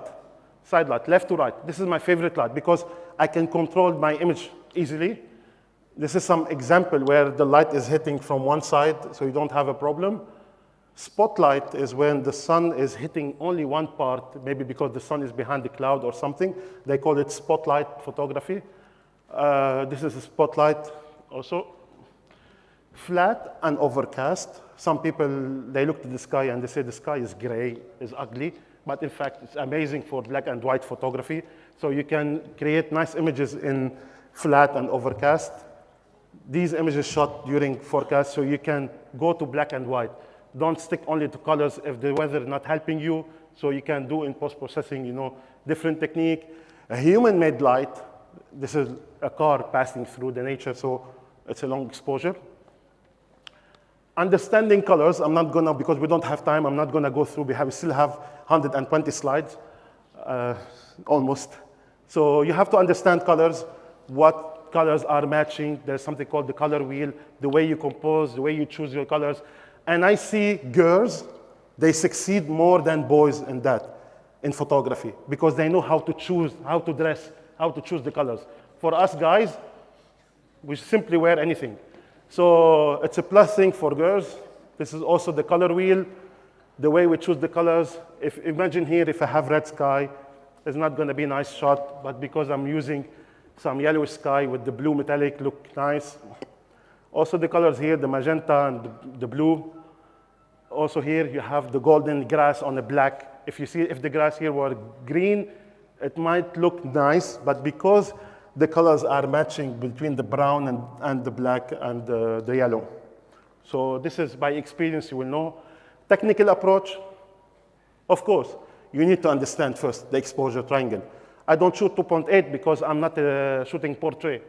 Maybe 2.8 for astrophotography, but if I'm doing landscape, I need to get all my elements in focus. So f8 to f16. I don't go higher than f16 because I have diffraction. I don't go for f22. If I want to go for f22 because I want to create long exposure, you use ND filters, which is, I'm going to explain about what is ND filter now. So this is very easy to understand the exposure triangle. This is the basics of photography. So for me, very simple, f8 to f16, lowest ISO, because I want the best dynamic range, and I play with the shutter speed. Very simple. Depend what I want to achieve and how to expose, if I want to do long exposure or it's dark or whatever. So avoid blah, blah, blah. I'm not going to go into that. Check your histogram. This is not for decoration on your camera. Check if you are underexposed, overexposed. Check if your camera the potential of your camera, how many dynamic range you have. Can you shoot underexposed by 3-stop and then recover the file in Photoshop, or you have to bracket? So this is our important things to understand. Metering is not that important, but also you have to check your metering on your camera. So are you on partial, you're shooting portrait, you're shooting macro, you did on the entire sensor, so you have to get the meter to meter and to see my focus. I don't go by that. I go by something called focus stacking. I go as much as I want closer to the subject, and I start shifting my focus by taking multiple focus to create more depth and get everything from foreground to midground to background infinity sharp. Because landscape photography, everything should be sharp from closest point to the far point. But you can still be more creative. This is an example, those shots. I did one focus here, one focus here, one focus here, and then I blend them together in Photoshop so you have a maximum focus in the picture. Also this picture, many focus point and blend them together. Now long exposure photography, if you're doing landscape or you're doing cityscape, or even if you're shooting astrophotography, it's part of long exposure, but we don't use filters at night. We use only the ND filters during the day to block the light and burning the image. So you have to do some calculation. How many stops? What are the speed of the clouds? The direction of the clouds? This is, you need a proper workshop. So I hope one day we will come back to Qatar and we do a proper workshop for. So long exposure technique, why we do long exposure? Because we want to create art. We don't want to create touristic images. We want to control the light. We want to blur the water. We want to remove subject. If anyone passing, I want to remove. Like one day I had a job with a client and they want to shoot a mall and they don't want people in the mall. I said, yeah, block the mall. I said, we cannot close the mall. Then I use ND filter and I shot for 5 minutes exposure time. There's no one in my picture because people are moving. So also you have chance to use this technique in your corporate life. So this is our system that I use actually, to use like ND filters between 3, 6, 7, 10 stop, depend on the exposure time. You need to invest in a very good filter system, not to buy a cheap system because you're gonna suffer leak light and other problems, which is, I'll show you later. So this is an example why we do long exposure. This is shot, normal shot. Then I did 20 seconds, then I did 30 seconds, and then I did 90 seconds exposure time by adding filters. And you see the effect, how different it is, because I don't like this effect on the clouds. They look like HDR. I want it to be more fine art, seamless clouds, so I have to use 16 stop, 13 stop, and open 90 seconds to be able to get the proper exposure and the clouds movement. But also, it's important to know how fast is the clouds. If the clouds are moving fast with the wind, you don't need to expose longer. You have to expose less. So this is more experience, and this application will help you how to calculate. Why we do long exposure? That's a normal shot. That's long exposure. You see the difference. This is 2 examples, which is I like to show to people. I shot this one and this one from the same place, but I noticed a small issue actually because of long exposure. Why I did here 16 stop and this is 10 stop. Why I'm shooting 44 seconds, 45 seconds, and I'm shooting 240 seconds. Let me show you why. Can you notice here the water, the waves? The waves, they come and they go. So they overlap on top of each other. So they're very slow, not fast. I didn't like that effect here. So what I did, I exposed longer and I got this fluffy effect more. So this is where, by experience, when you shoot, zoom in on the picture, look to the picture, do analysis. Don't take picture and put it in the bag, I'm done. This is some effects, also long exposure, some exposure. Behind the scene, how they look like after doing the long exposure. This is an example, how nice to sit and have coffee on the mountain. My favorite moment. Also for cityscape, we do lots of long exposure. In Qatar here, you have amazing cityscape, amazing building. You can benefit, you have water everywhere. Also, this is long exposure. This one, you see reality, how the water is, and now creating this nice effect. Also using long exposure with telephoto is very hard because of the optical interference, so you have to be very careful choosing the settings. Also some long exposure where I want to eliminate any movement in the water. I don't want all the boats.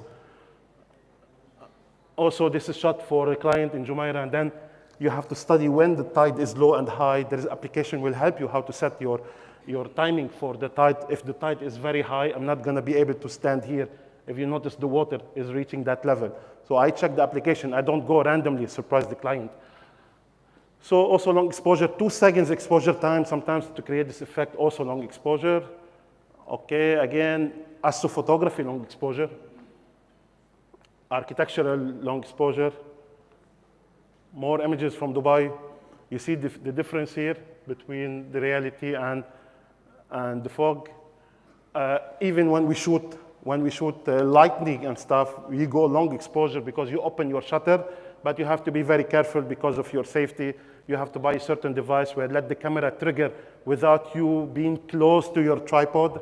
And imagine in this picture, because I'm so close to those columns, I'm using tilt shift because I want to shift up to get more the sky. If I'm shooting wide angle, it will be distorted, and I'm not going to get that part of the sky. So this is where I use it sometimes, you know, in my work and in my hobby images, you know, or like those kind of pictures.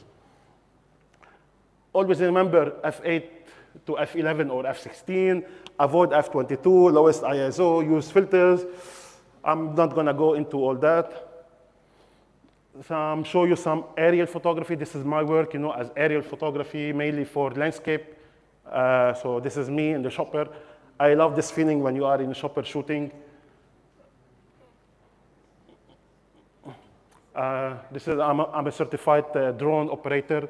So big difference between a drone operator and someone create images, because you need to be a DOP and a drone operator at the same time.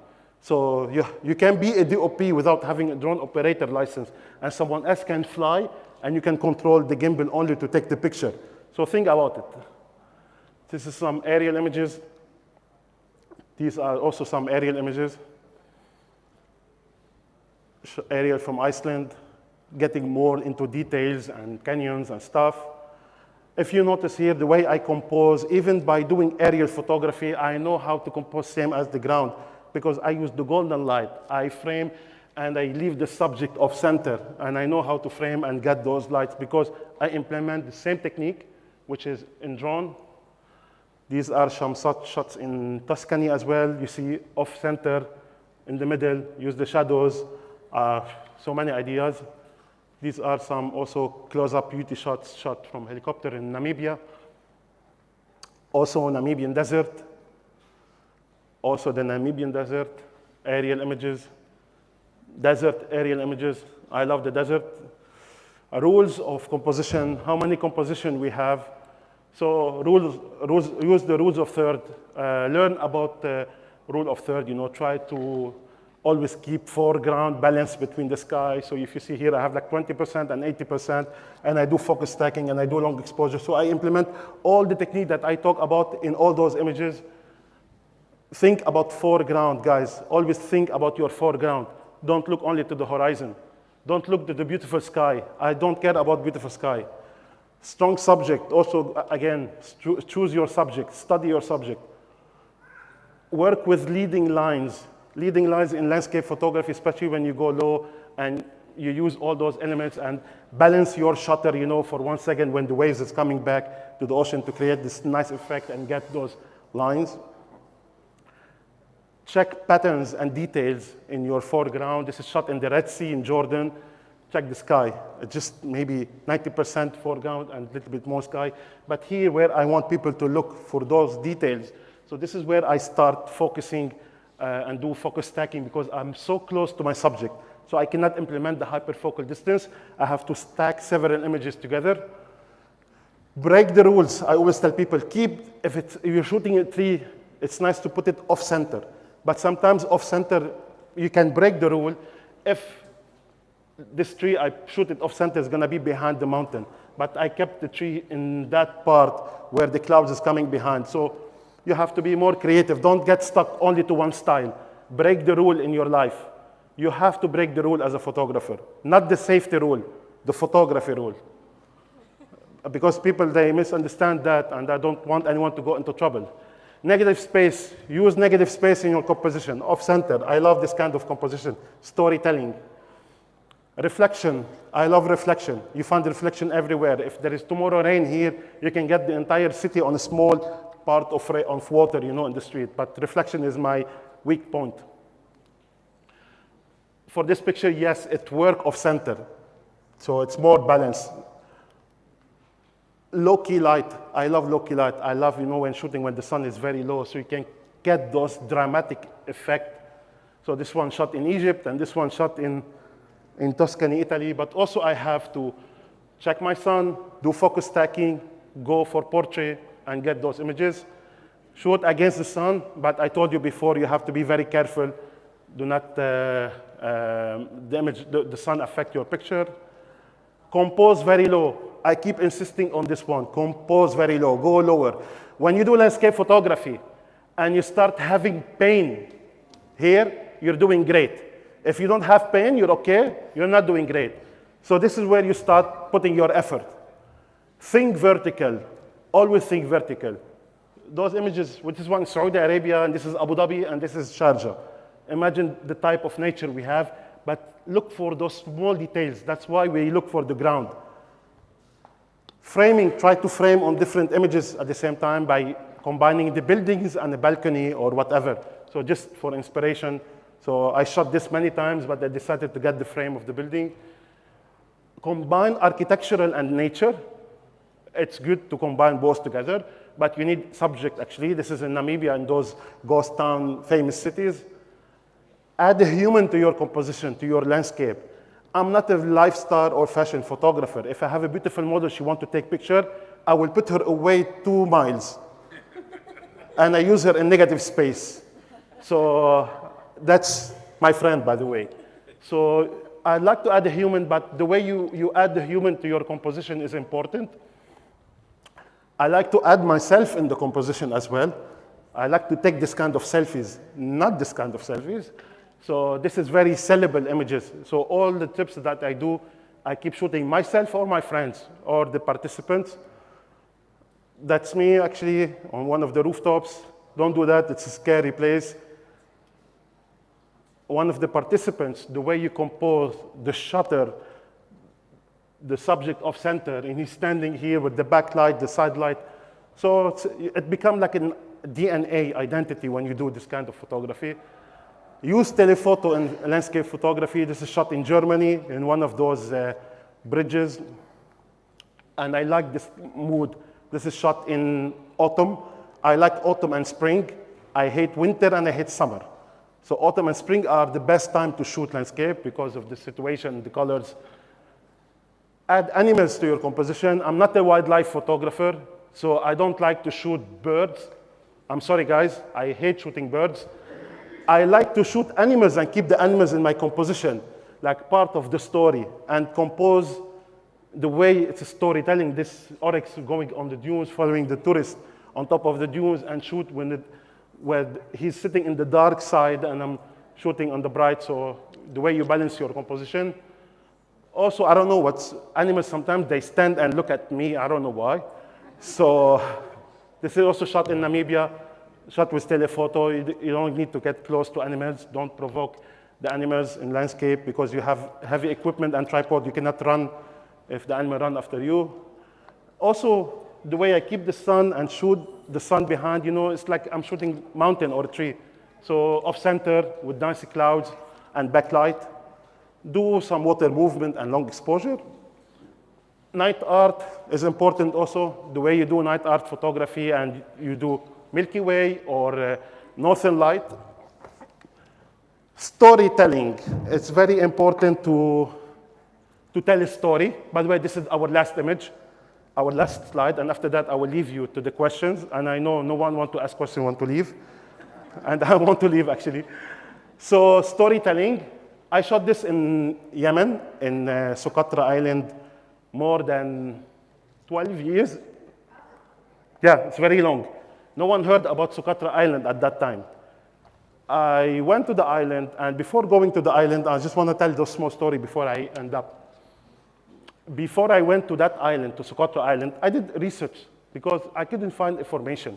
about the people living there and about their privacy. And I came through one of the articles for one American blogger.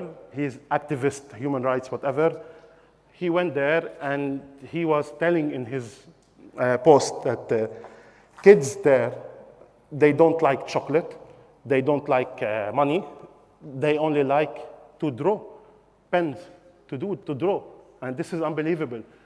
And I decided to take with me lots of pens, a full bag of colorful pens, and I went to the island. I spent one day with the kids, give them the pens, not give them chocolate and stuff where they can go to the doctor and there's no doctors there. So you have to be responsible towards those people who live in those native places. So I learned a lesson that for me, spending time with people more important than taking the picture.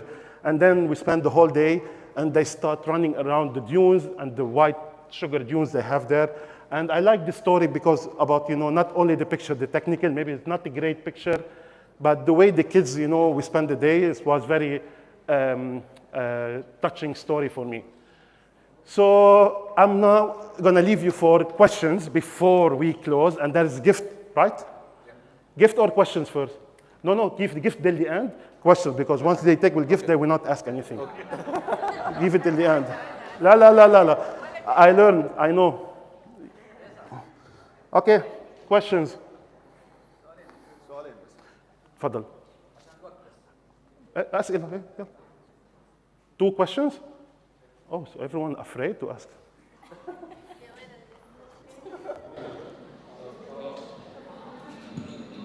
السلام عليكم. عايز أسأل عن الديجيتال فيلد. عن الديجيتال فيلد. depth of field. اوكي.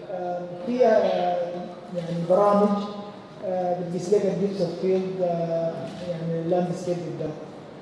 فأنت شايف من أحسن إنه أنا أستخدم البرنامج للديجيتال فيلد ولا آخذ مالتي فوكس؟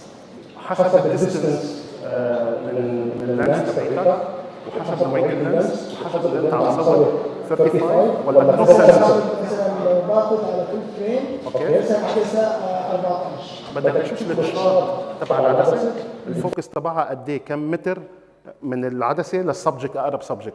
هاي شغله مهمه انك تشوف كل عدسه بتختلف وكل فورمات بيختلف وكل فوكال لينس بيختلف. سو هيدي منا قاعده، هيدي بدك تشوف الشارت اللي هو الديستنس تشارت تبع الفوكال لينس. لما بتشتري عدسه بحاطين لك ارقام من فوق، هدول النمبرز هو التشارت تبع الهايبر تبع الفوكال ديستنس تبعك. بس انا ما بتبع هذا الموضوع، لانه انا اذا عم صور على اف 8 اف 11 اف 16 وعارف انه انا العدسه تبعيتي الوايد انجل متر، كل شيء من متر للاخر فوكس، ما عندي مشكله. بس وين مشكلتي بتصير؟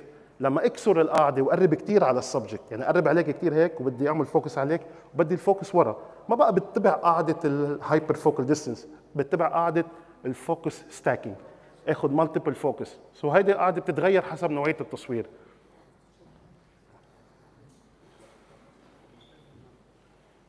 Finish? Perfect. Richard, do you have any question? Hi. If you are working as a landscape photographer and you have some project and you are last day in Iceland, how? If you're working as a landscape photographer and you are last day in Iceland and you have to make some particular image. Okay. And if you use AI, artificial intelligence for the sky replacement or maybe for sunburst, is it okay? Well, people who do artificial intelligence, because this is art at the end, okay? But my vision as a photographer, I want to enjoy doing things differently on nature. Even I don't have time to process 100 exposures. So for me, that question, it depends on you as an artist, what you want to achieve.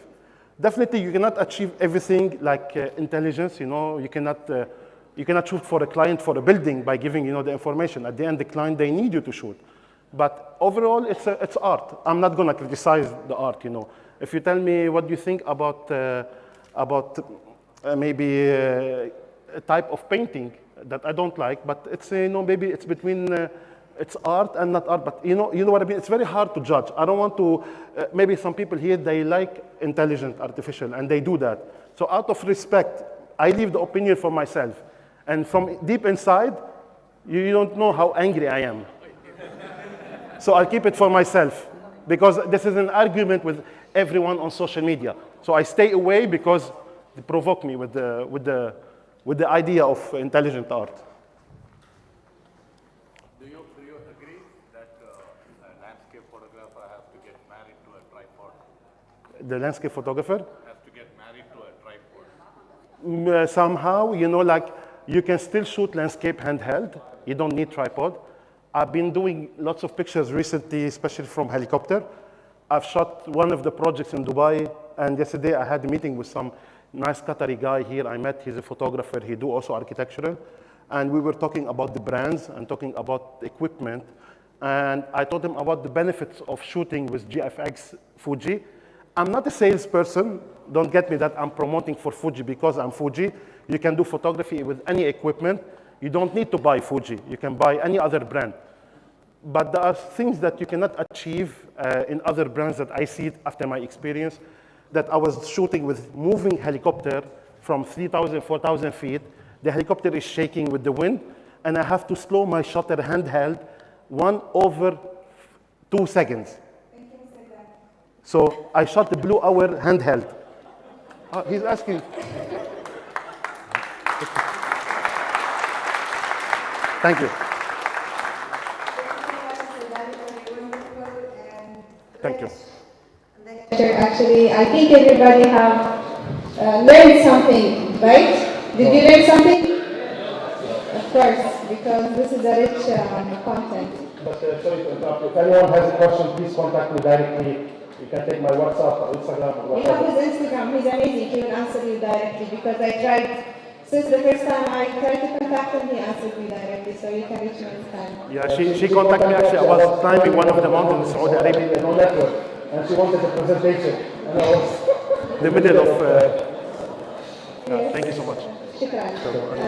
الحين قبل ما نبدا السفر حابه الصراحه احنا حزينين انك انت راح تروح اليوم وما راح تحضر معنا بكره حفل الختام فراح نكمل الحين سامحنا احنا ما نقدر نكمل بكره شيء بما انك راح تسافر فندعو انا السيده فاطمه اليهودي رئيس ملتقى صورة والاستاذ عبد الله المصلح رئيس المركز.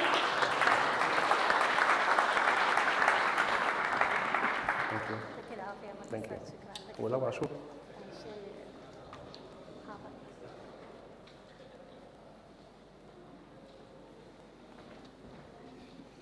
الأستاذ طبعا معروف باللاندسكيب فوتوغرافي وهو واحد من العلماء في هذا المجال فنشكر له وجوده. شكرا لك مستر داني. Thank you.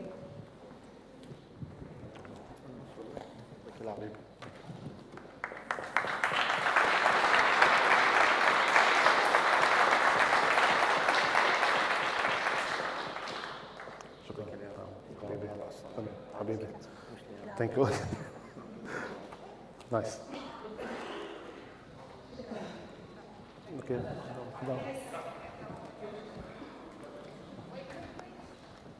شو صورة؟ طيب. اوكي. السحب مين بده يعمله؟ كيف شو بعمل؟ شو بعمل؟ عبد العزيز الصقلي. شو بدي اعطيه؟ اوكي. هدي لمين؟ هي لعبد العزيز؟ مين عبد العزيز؟ عبد العزيز تفضل. مبروك مبروك مبروك. شو طلع لك؟ مبروك.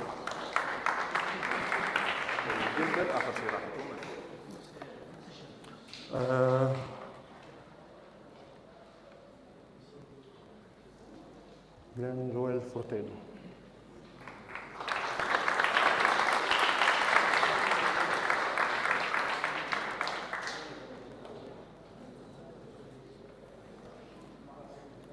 Congratulations. You're welcome.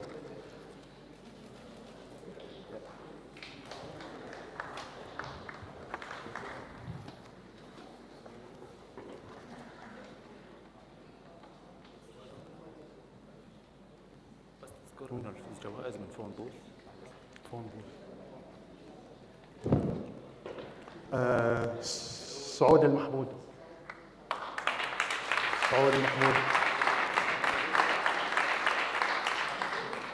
سعود المحمود.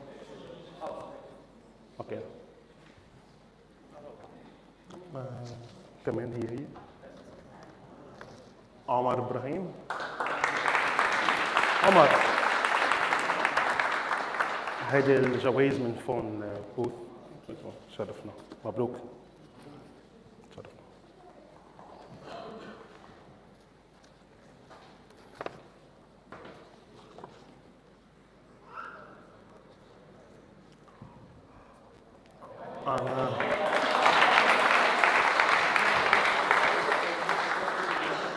مش ربحت امبارح كمان؟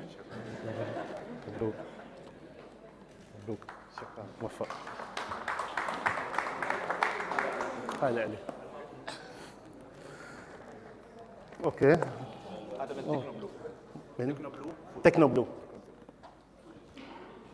من تكنو بلو فوجي. مين الاسم؟ جيبها لي بابا.